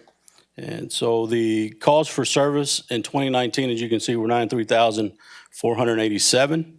And in 2020, they were 94,005. When I looked at that number, I thought we should have had a decrease, but we didn't. But we did have a decrease in staff due to some COVID issues. So one of the things I want to point out, though, even though we had 518 more calls, our response times for priority one calls, even though we had a slight increase, 19 versus 20, I want to point out that we had 192, there was 192 times where we were affected, where we had to quarantine officers that had been exposed. And so that reduced our staffing throughout the year, but we still made it under our 7-minute mark that was important to us. And so hopefully we can reduce that a little further as we move into 2021. But the fact that we were able to stay below our goal is a credit to the men and women of the Victoria Police Department and their efforts. Class 1 crimes, we had a decrease by 8.5% versus 2019. Class 2 crimes, we had a decrease of a little over 10%, almost 11% versus 2019. We did all that while, again, having 192 instances where we were affected by COVID. So a little bit about how we report crime. And I'll tell you, I was talking to the city manager this morning, or later this afternoon, talking about how Victoria Police Department has been in the forefront of crime reporting, has done a great job with their neighbors. I thought this is what I was doing in Dallas. We were not quite there. So I've had to study to try to get myself up to the high standard that the Victoria Police Department has had since 2011. And that's a credit to the prior chief and his staff for what they've done over the years. So bear with me as I am still trying to get up to speed with how we report crime here. And a little bit about NIBRS is, it's really your most accurate or the best accurate way to report crime. So in years past, you could fudge the numbers a little bit.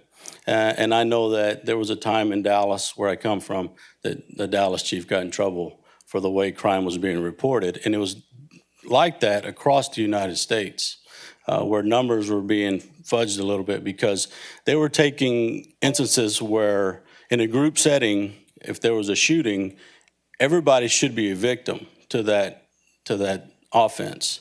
But what they were doing is they were counting at one time. Instead of, if it was a group of 10, it should have been 10 offenses. So they were kind of curbing the numbers a little bit, reducing the actual crime.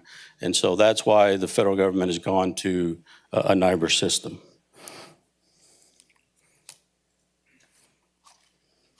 So if we take a look at our crime stats of Class 1 crimes, we have a 5-year average where our average over the last 5 years is a decrease of almost 15%. That's amazing. That is a really good job by this police department, and the men and women of this police department have done an outstanding job of reducing crime over 5 years. We did have a hiccup where crime came up a little bit in, just trying to look at my numbers here. 2019 versus 20, we had a reduction. 2016 versus 17, I'm sorry, 2015 versus 16. It was we had an increase. But what I'd really like to point out here is most major cities are struggling with their aggravated assaults. And if you understand what that is, an aggravated assault is a moment in time. It is hard to predict that, which means it is hard to reduce that. It is a difficult thing to deal with. And most cities across the United States are suffering currently because of the aggravated assaults are through the roof. Here in Victoria, we've done a great job of reducing that. Now, we had an uptick of 13%, 18 versus 19, but 19 versus 20, we reduced it a little over 10%. We still have an uptick, and we're still up at by 3%. However, I want you to see the trend of the crime is actually reducing over time. So if you look at this is property crimes. So property crimes were reduced in 2020 versus 19 by almost 9%. But what I would like to really point out is something that I'm going to be concentrating on in 2021, and that is that theft number. If you'll see the orange, you'll see that it's 74, almost 75%. That has to do with shoplifting, burglary of motor vehicles, things like that. 20% of that theft number is burglary of motor vehicles. In 2019, 91% was unlocked cars, and in 2020, 79% of that 20% I spoke of, again, unlocked vehicles. So we've done better to lock our vehicles, but we're still struggling as a city to lock our vehicles and protect our property. So some of the things I'll be looking at to help prevent that is we're going to go back to the basics. We're going to be working with our community engagement unit. And we're going to try to get some education out there. We're going to continue our social media posts so that we can get that education to folks where they're most likely at, on their phones, right? That's where we get a lot of our information nowadays. We're going to find ways to get our Crime Watch meetings back up, even if we got to do that virtually. So we'll be looking for block captains on our different neighborhoods to see about organizing those meetings. I'm going to introduce soon a VIP program, which is Volunteers in Patrol. And that's a program where in your neighborhood, you and a partner, after you've been through our training, ride around, and if you see an open garage, who knows the neighborhood better than you if it's your neighborhood? You call your neighbor and you ask them, hey, did you know your garage door was open? Did you know you accidentally left your vehicle door open? Or there's a package on your front porch. Did you know it was there? Never would I want a citizen to get out and engage any type of suspicious activity, but this VIP program is designed so that citizens are engaged in their communities, in their neighborhoods, and that we're speaking with each other about reducing crime together. But sometimes we just need a reminder, yeah, I came in, I had my groceries in my hand, and I left the garage door open. But really, that's an opportunity for property crime. And in this city, we suffer from property crime on a regular basis. And so I don't want our citizens to feel victimized. Even if you lose some of your property in your garage, it's still intrusive. You feel victimized, and I don't want that for our citizens. So I'm hoping we can implement this VIP program, and I think it'll be very successful, and I think we can get our residents talking to each other and get that information to them. We'll get back to our neighborhood watch groups, our zone meetings, and our business meetings.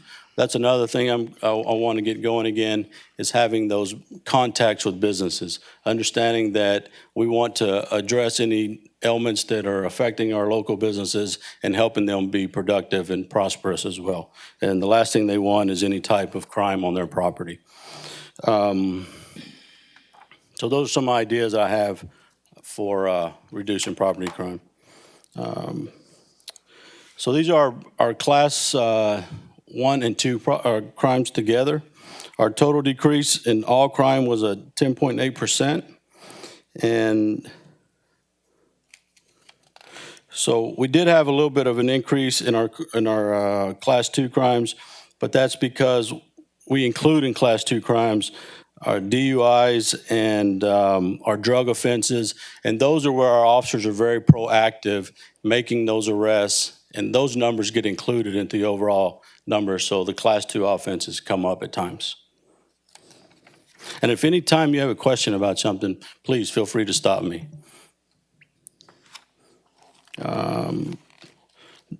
Over 19 versus 20 DUI arrests went up by 3.5%. Well, I'm sorry, that's over a 5-year average. And our drugs and narcotics increased by 10% over the 5-year average. And that's just from our officers being proactive, doing the work that keeps our citizens safe. Looking at arrests, we actually, pre-COVID, were on track for 3,622 arrests. And then COVID hit. And our arrests are now down for adults 41%. And most of that is because of COVID restrictions and the jail not accepting certain crimes. And so we have to find different ways, whether it be issuing a citation or filing on folks at large. But the arrests are down at the moment because of that.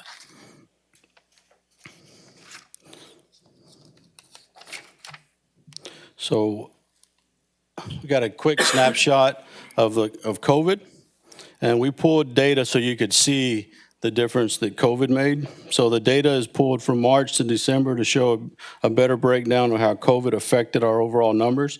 So comparison to 2019, March to December, violent crime decreased by 5%, property crime decreased by almost 9%. Arrests decreased by 49% and citations decreased by 52%.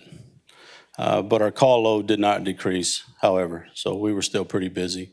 But we did see decreases in areas that were very beneficial to us. So some patrol statistics. So patrol officers recovered 51 firearms. That's illegal firearms. They responded to 783 crashes. They recovered over 4,000 grams of narcotics. The average response time was of 6.26 minutes, staying below the 7-minute threshold. The 7 minutes is our goal. Responded to 914 priority 1 calls. Use of force from 19 versus 20 was just slightly down. However, our calls went up, and we faced COVID challenges. Officer exposures was 166. And again, I said the number of 192 because that includes our civilian employees that were exposed as well. At one point, we had dispatchers who were screening calls to make sure that we kept our officers safe. So we would ask citizens to meet us outside so we could social distance, things of that nature. We got very creative on how to keep our officers safe during 2020.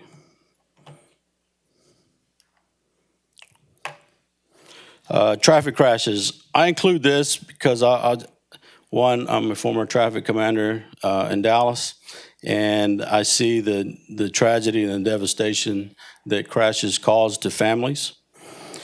So I like to just point out how crashes have consistently been decreasing over the last 5 years.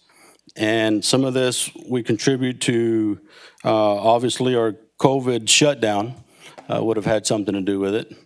Proactive traffic enforcement in problematic areas. So we use our crime analysts and our STEP grant to locate those problematic areas, and we do specific enforcement in those areas.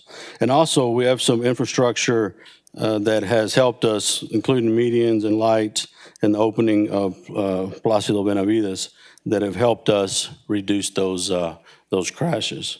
So when you reduce crashes, you reduce injury, and keep families intact like that, keep people from having those extra expenditures. So there's a lot of reasons for it. Regardless, it's great to see those 5 years that have been declining.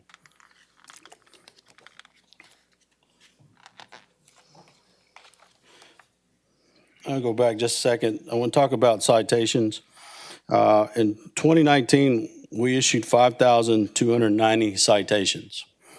In 2020, we issued 3,041. Obviously, COVID had a lot to do with that when we had a mandate that we were not going to issue citations, but make contact during the COVID shutdown. We tried to limit as much contact with the public as we could. Obviously, that was not always possible, and due to the nature of the job, we had to make contact at times. But you can see that's a 42% decrease since 2019 in our citations.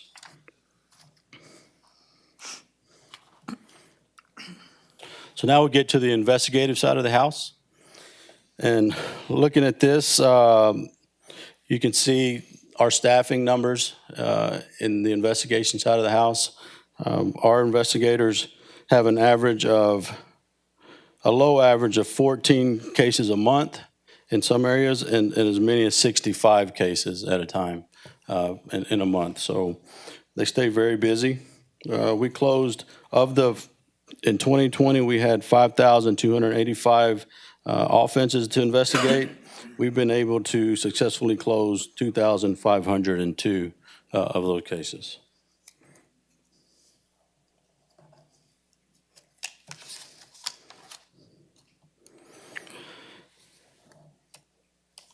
So our training courses, one of the things that was done prior to my arrival was buying into the Department of Public Safety's wellness program. We sent 3 officers to become instructors and administer tests and create physical fitness improvement plans for the department.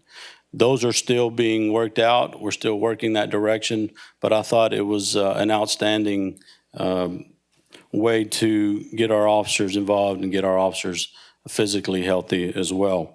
One of the things that I'm looking forward to is building an officer wellness program for officers' mental health, just to make sure that we have officers that are clear-headed and are able to get any type of help that's needed along the way. I can tell you from experience, I've lost a partner in the line of duty, and the Dallas Police Department was not ready for what I was going through at the time. And so I always vowed that if I ever became chief somewhere, we'd have a good wellness program for not just physical, but mental wellness, so that officers are very well taken care of, and so that when they go on the street to engage our good citizens, that they're treating everybody with the dignity and respect they deserve. Moving forward, I want to talk about, if you'll see to my right here, the Apex officer. This equipment was donated by the Victoria 100 Club at a cost of $62,500, and it is an outstanding training aid.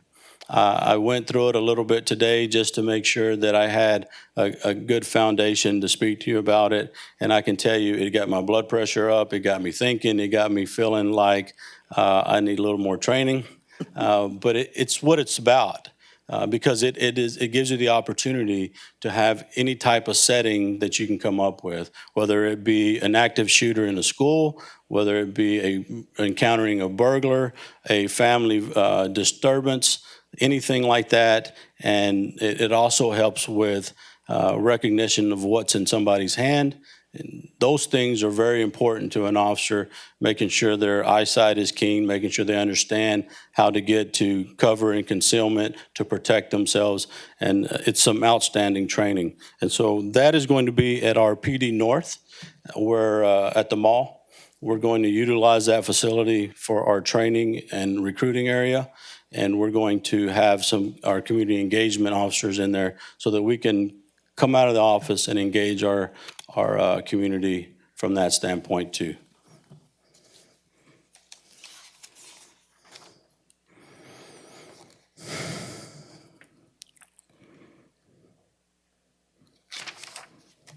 All right, so moving on again to community engagement. The community engagement unit, formerly known as crime prevention, has evolved into community engagement with the changing needs of our citizens. However, crime prevention is still a large part of their duties. As I talked to you before about crime prevention and the team I'm using to engage the community and get that information to the different groups in the city is our community engagement unit. And so I hope that as we move forward, we continue to be creative and we use our ideas to engage community, whether it be virtually or if we can ever get back to in person. And some of the things that they were responsible for was obviously the Blue Santa, the National Night Out. But, you know, we've had to do these parades, reverse parades and things. We had to get real creative. And I think that we've got a good group, we've got a good core. I'm going to build on it, and we're going to continue growing our community engagement unit. Our Citizens Police Academy will begin again on March 23rd. So I'm looking forward to that opportunity so that we can get that going again. It's a very effective way to engage the community and create an alumni of volunteers as we need them moving forward. I'll touch real quick on our 911 center. As you can see, there's a quote there from Katie. She's one of our crew leaders, an outstanding dispatcher, and she just does an outstanding job of leading the group that she leads. She's quoting, our quote there is, "We love the new console the 911 Center received in 2020. These brand new state-of-the-art consoles come with all the bells and whistles and help us continue to effectively perform our jobs. It gives me great satisfaction knowing every day I could potentially save lives, protect property, and ensure my second family of first responders goes home safe." I just thought that was an outstanding quote that just shows the level of dedication that our 911 dispatchers have. Katie has 15 years of service, and again, she's a crew leader and does an outstanding job. Dispatch works four days on 12-hour shifts. The new consoles were provided by the Golden Crescent Regional Planning Commission. There's 5 new consoles. They were donated in September of 2020. Our dispatch center averages 7,830 calls per month. These consoles were really good in the fact that they get to personalize their workstations, their monitors, consoles, height, lighting, all to make it a better environment for them. And having those improve their work conditions and their morale. So looking at the retirement that's in front of you, Sergeant Lemons had 29 years of service. Sergeant Nieto had 30 years of service. That's a lot of experience that retired. But the fact that the department took the time to recognize them and thank them for their service and their years of leadership was well received by the officers and all employees in the police department. So officers love the opportunity to send them off, giving them an opportunity to show appreciation for their years of leadership. And I got to see the video of it, and it was very impressive. The participation was volunteer. They got to volunteer to participate, and it was just a tremendous video. And you could see the appreciation the officers had for the sergeants that were retiring. All right, so getting close to the ends. You guys hang on, okay? So looking at this, we got the recruitment coordinator, who is Senior Officer David Brogger. I don't know if you're familiar with David Brogger, but 99.9% of the community is. And so we thought, what a great idea to build on that. David Brogger is just a great person that people love, that people respond to, and he does an outstanding job for us as not only our recruiter, but our PIO. And Mr. Foote, is that video ready to go? I'm gonna show you a cliffhanger. Watch, we got a little bit of a video here that is part of our answer the call.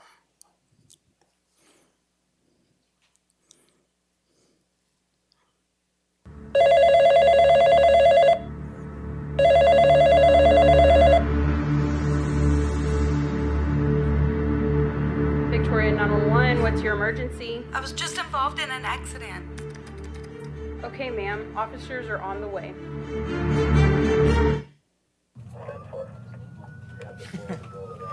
Episode 2 coming next week. Right.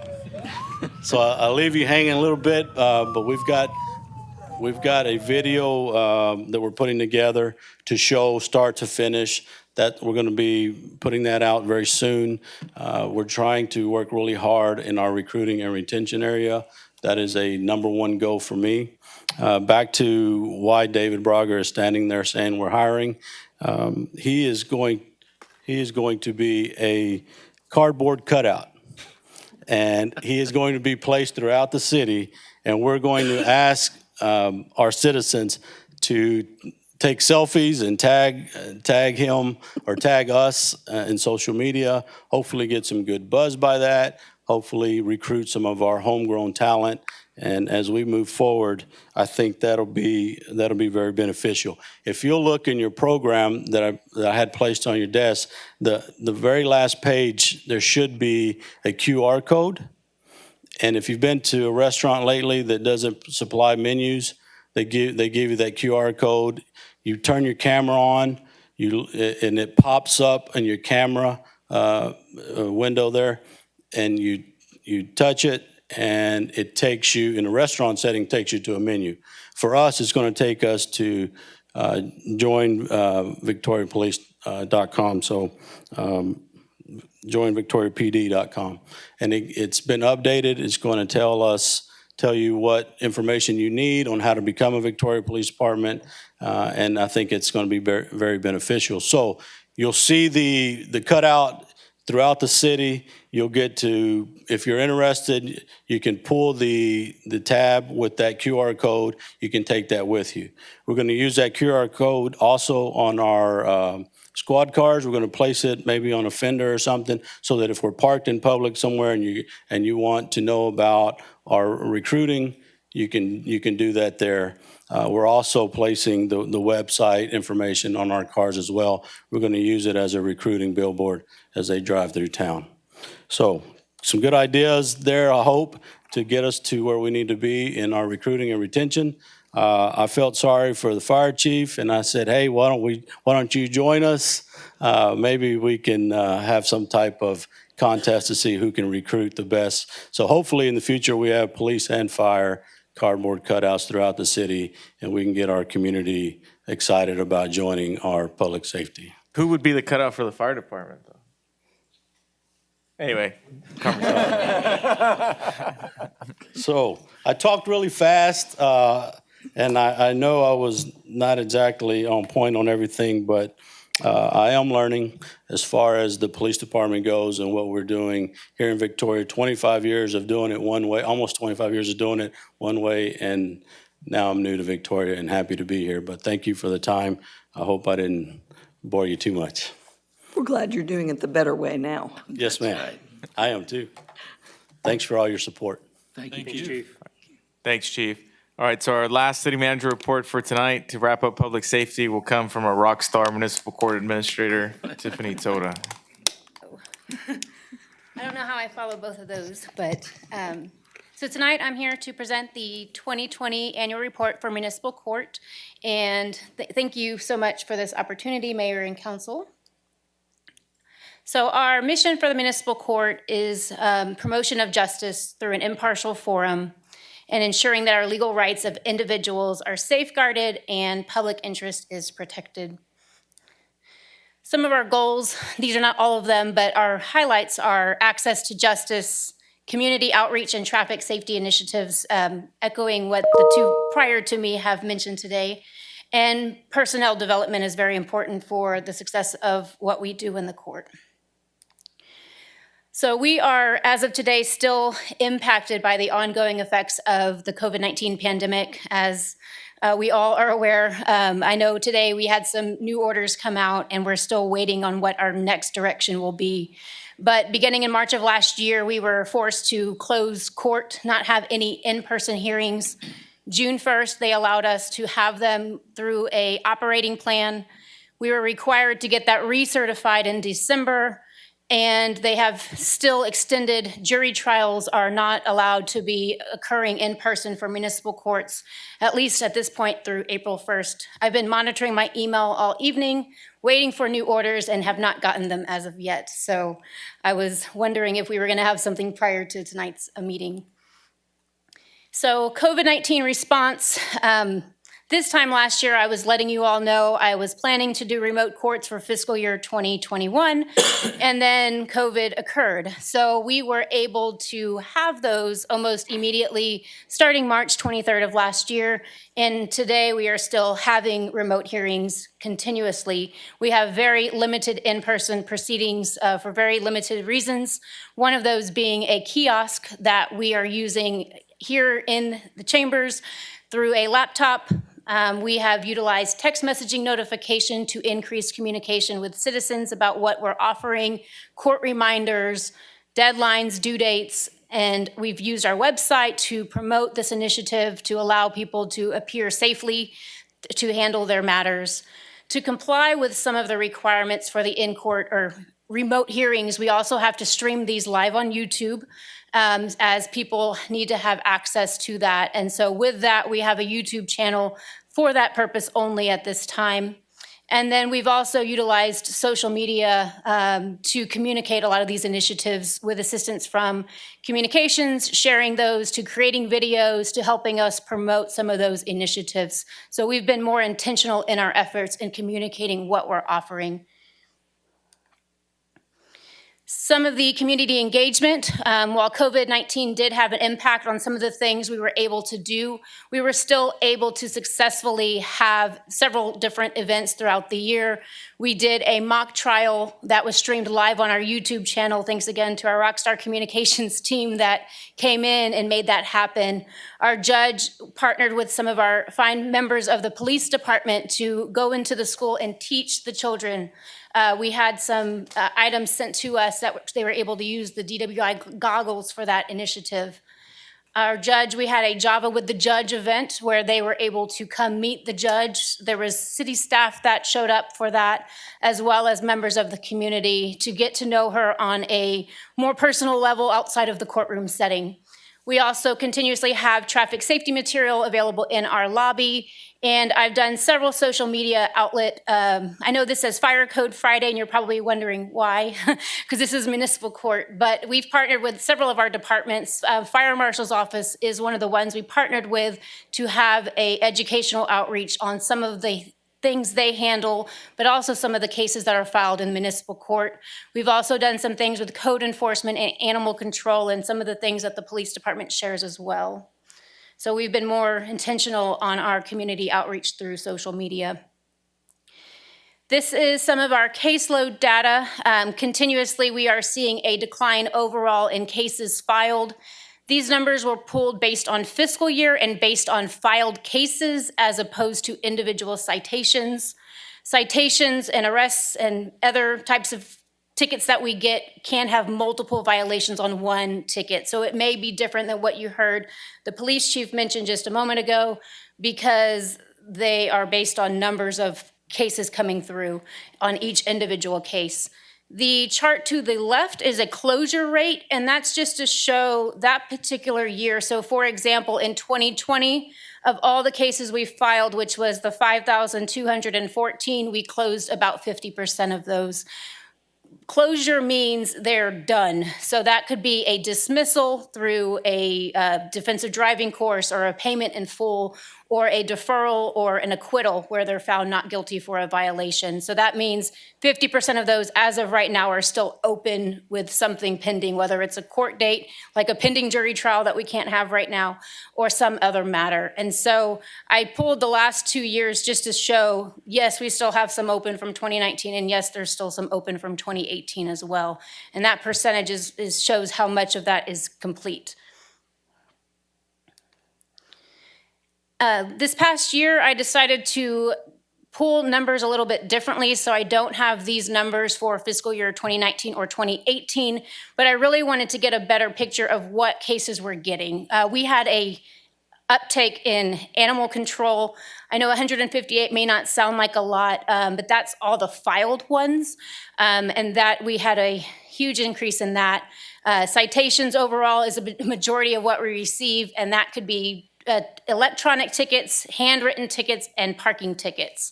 We also get code enforcement, fire department through the fire marshal's office, site arrests. We do get some arrests, and those are mostly public intoxication, but there are some other related ones as well. And then investigation filings we get from the police department as well for any Class C violations, things like typically mail-in theft reports that occur from places like Walmart or other locations around the city. Sometimes Class C assaults come through that way as well. Prior to this past year, I was tracking it more based on violation type. So that would be whether it's city ordinance, parking, state law, and traffic. And again, traffic, it's heavy on that side, as that is mostly what we handle, but we do handle violations throughout the different code sections there. And we are continuing to see a decline. The one that you will see that is increased is the city ordinance, and I believe that has a lot to do with the increase in animal control cases that we've been receiving. And that is why there's a slight increase there from the prior year and almost 100 more from 2018. They didn't file, I don't think, that many in 2018, so. And then this is court collections, just to show a breakdown of what those fees we collect go to. About 60% of what is collected go to general fund. 37% go to court costs, which is to the state. So that is for every ticket, there's a certain percent that goes towards them. And then 3% towards our special revenues. And my next slide will actually break down what those special revenues are. So we are seeing a downtick in that, which is directly related to the fact that we're getting less cases. And COVID, of course, had an impact as well. So these are the special revenue funds we collect. We do have a technology fund that goes directly to fund some of our internal IT services. Our security fund, which goes towards bailiff, and we have a secure, like the Brinks that comes to pick up our deposit. And then in fiscal year 2020, we began with the juvenile case manager fund as well as a jury fund. Those were new fees that were added in the last legislative session. And so that's why you don't see anything in 2019 or 2018. And those funds can only go for those specific purposes, and they're very detailed in the law on what those can be. This is our call volume. We did see a downward amount in 2020, directly related to the fact that we had less cases being filed. But we did have an increase in outgoing calls. We made more of an effort to call, letting people know of all the changes we were going through. We were closed for a period of time. We received a lot more communication through mail and email and alternate ways of handling business. And so that's why there was a larger increase in our outgoing calls. And our answer rate is rather low. 41% this past year, and that's the percent of calls that we receive that are answered. We don't have a voicemail currently, so that's something I'll be looking into. How can we get a voicemail so we can maybe return some of these calls coming through? And then we just have such a large volume. There's periods of times we just can't get to the phone. If somebody's in the middle of processing a case, they have to finish processing that case. We have to ensure our information is handled accurately. And so there are large periods of times, especially during court, which is up to 3 times per week. We were continuously having court on a regular basis, even with COVID. We never stopped. This shows text messaging. So we started using text messaging in 2018 and increased it more so in 2019 after I did the pilot program, and then this past year increased it even more. And just to show that is a success. People respond to the messages on their phone. That payment amount you see next to it is how much, when the message is sent, there's a link that they can go to pay if they choose to. We give them all their options and the phone number and an email address, but that shows how much that specific message actually caused. So we are seeing an increase in that. So I intend on sending out more messages as we go forward. And then to the left, you'll see one on, or my left, email data. And that just shows the increase that we have received and what we're sending out through email. We send a lot of things out through our court clerk email. This past year, it increased by almost 4,000. I only pulled for staff, for the existing staff in our office. This doesn't include anybody that was here before, or the judge or prosecutor or anything of that sort. So that's just existing municipal court staff that's here right now. And so that just shows we are communicating with them. We may not be able to get to their phone call, but we're certainly trying to communicate with them and get the message out that this is their way to take care of their citations. So some staff accomplishments. We have here, of course, our municipal court judge. She's done some wonderful things for our court, really has helped us to be better. She participated in a Texas Tech mock trial. She also has attended training. Prior to COVID, she was able to attend in person. And then she's also done some virtual trainings as well, as our education center has launched that. And then the mock trial initiative, 4 years ago or so, I came to her and I said, look, I'd really like to do this. And she took it and she ran with it. And so I can't take credit because she is the guru at that, and she really wants to make sure that that's something that she likes teaching the kids. And so that's definitely a highlight for her. We have some our employee or staff accomplishments here. Some of these I've come before you, and so I'm not going to go over all of them, but my biggest highlights I feel here is being part of the COVID task force has really been beneficial.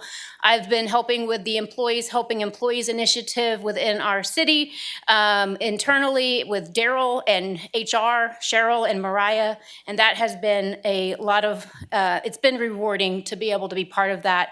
And the COVID hotline operations, I've helped with that as well. A couple weeks ago, I was doing the water boil hotline, so just add the hotline to my other duties as assigned.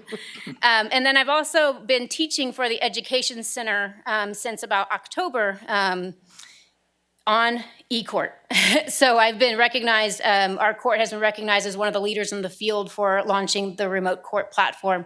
So I've been teaching on a regular, almost monthly basis since about October, and that's been a fun experience as well. Our Assistant Court Administrator, Maria, she completed a class towards her Certified Court Manager designation, which is the Budget and Fiscal Management course. She has been directly related with the animal control filings and has really helped to be the communicator with them and ensuring the efficiency of that process. Here's the process. She took it, she ran with it, and she's been a huge help with that because we have seen an uptick in that.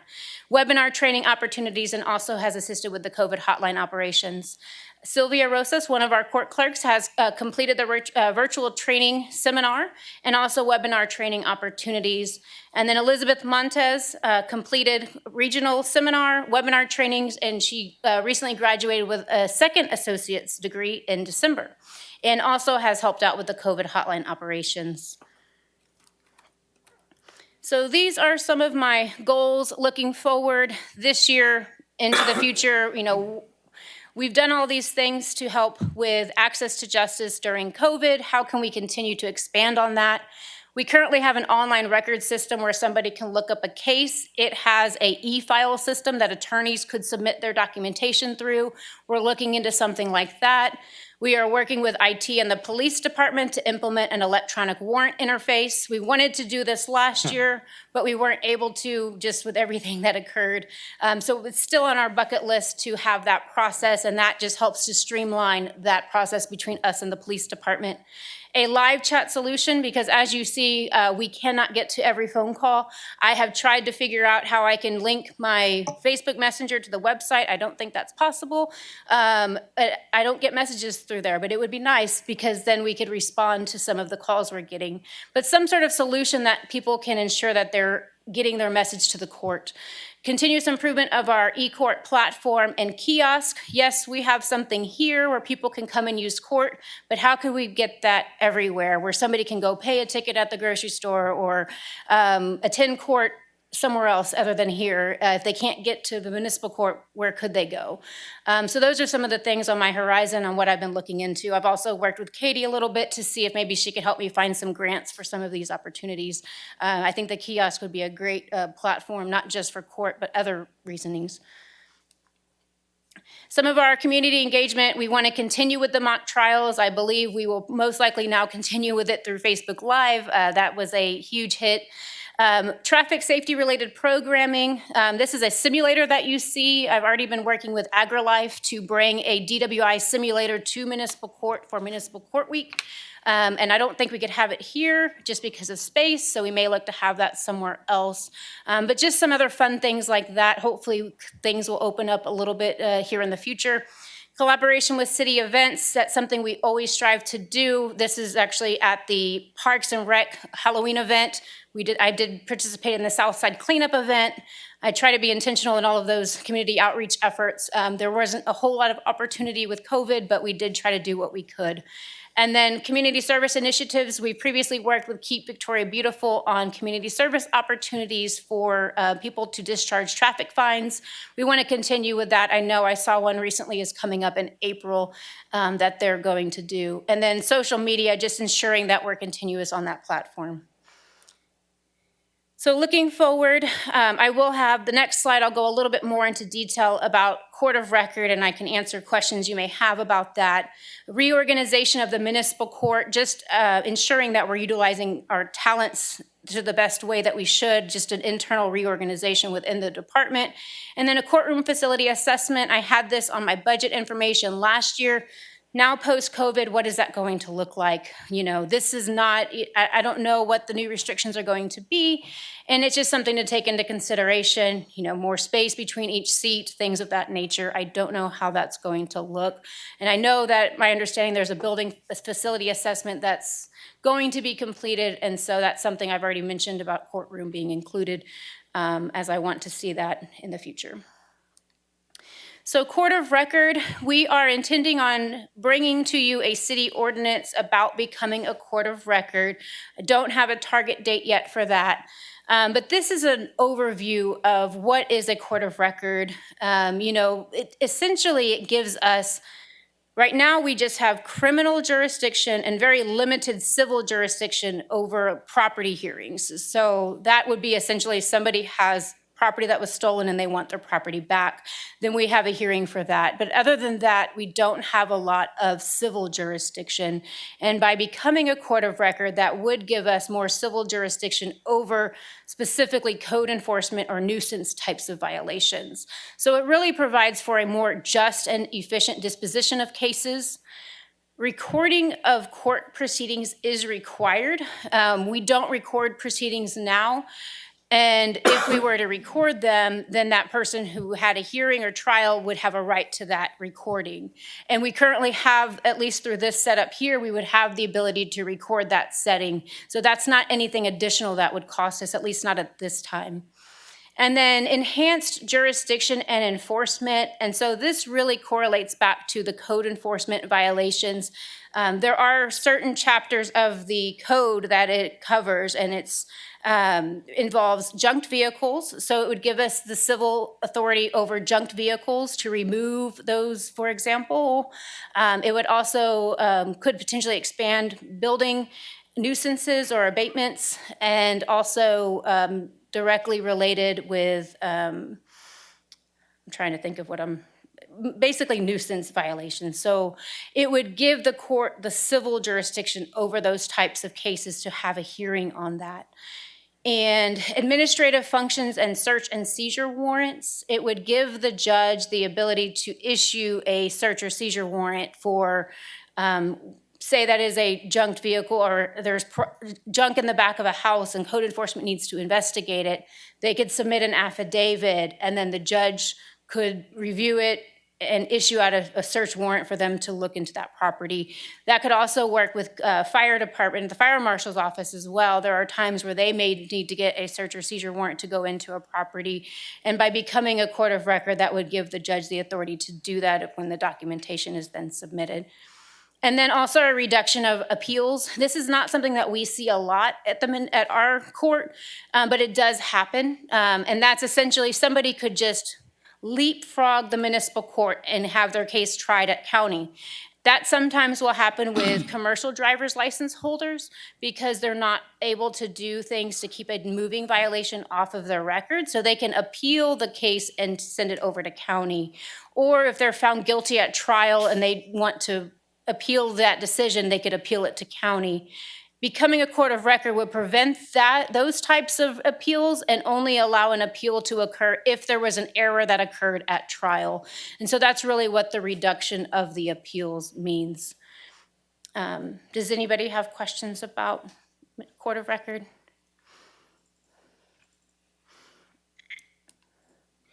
Okay, well then I think that's all I have. Thank you all so much.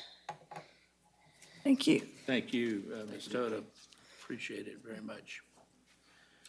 Those are all the city manager reports we have for tonight, Mayor. Okay, well, I think we're going to recess into executive session. If you'll take us through that, please. Yes, sir. The city council will recess for executive session on the second day of March 2021 at 7:17 p.m. The subject matter of the executive session deliberation is as follows. Executive session in accordance with Texas Government Code 551.074 with regard to personnel matters, including but not limited to the routine annual performance review of the city manager and city attorney. Executive session in accordance with Texas Government Code 551.087 to discuss or deliberate the offer to a financial or other incentive to a business prospect that the city council seeks to have, locate, stay, or expand in or near the territory of the city of Victoria and with which the city of Victoria is conducting economic development negotiations. And an executive session in accordance with the Texas Government Code 551.072 and to deliberate the purchase, exchange, lease, and value of real property interests due to the fact that deliberation in an open meeting would have a detrimental effect on the position of the city in negotiations with a third party. Mayor, I'd like to also read an additional executive session that was posted, but I don't believe was on Ms. Hilbrick's list, which is in consultation with an attorney on a matter involving pending or contemplated litigation or other matter to which the duty of the attorney to the governmental body under the Texas Disciplinary Rules of Professional Conduct of the State Bar conflicts with the Texas Open Meetings Act. Thank you. Okay, thank you, Mr. Gooch. And I don't anticipate any action taken after these executive sessions, so for all practical purposes, the public portions of the meeting are over. And we will take a little break before.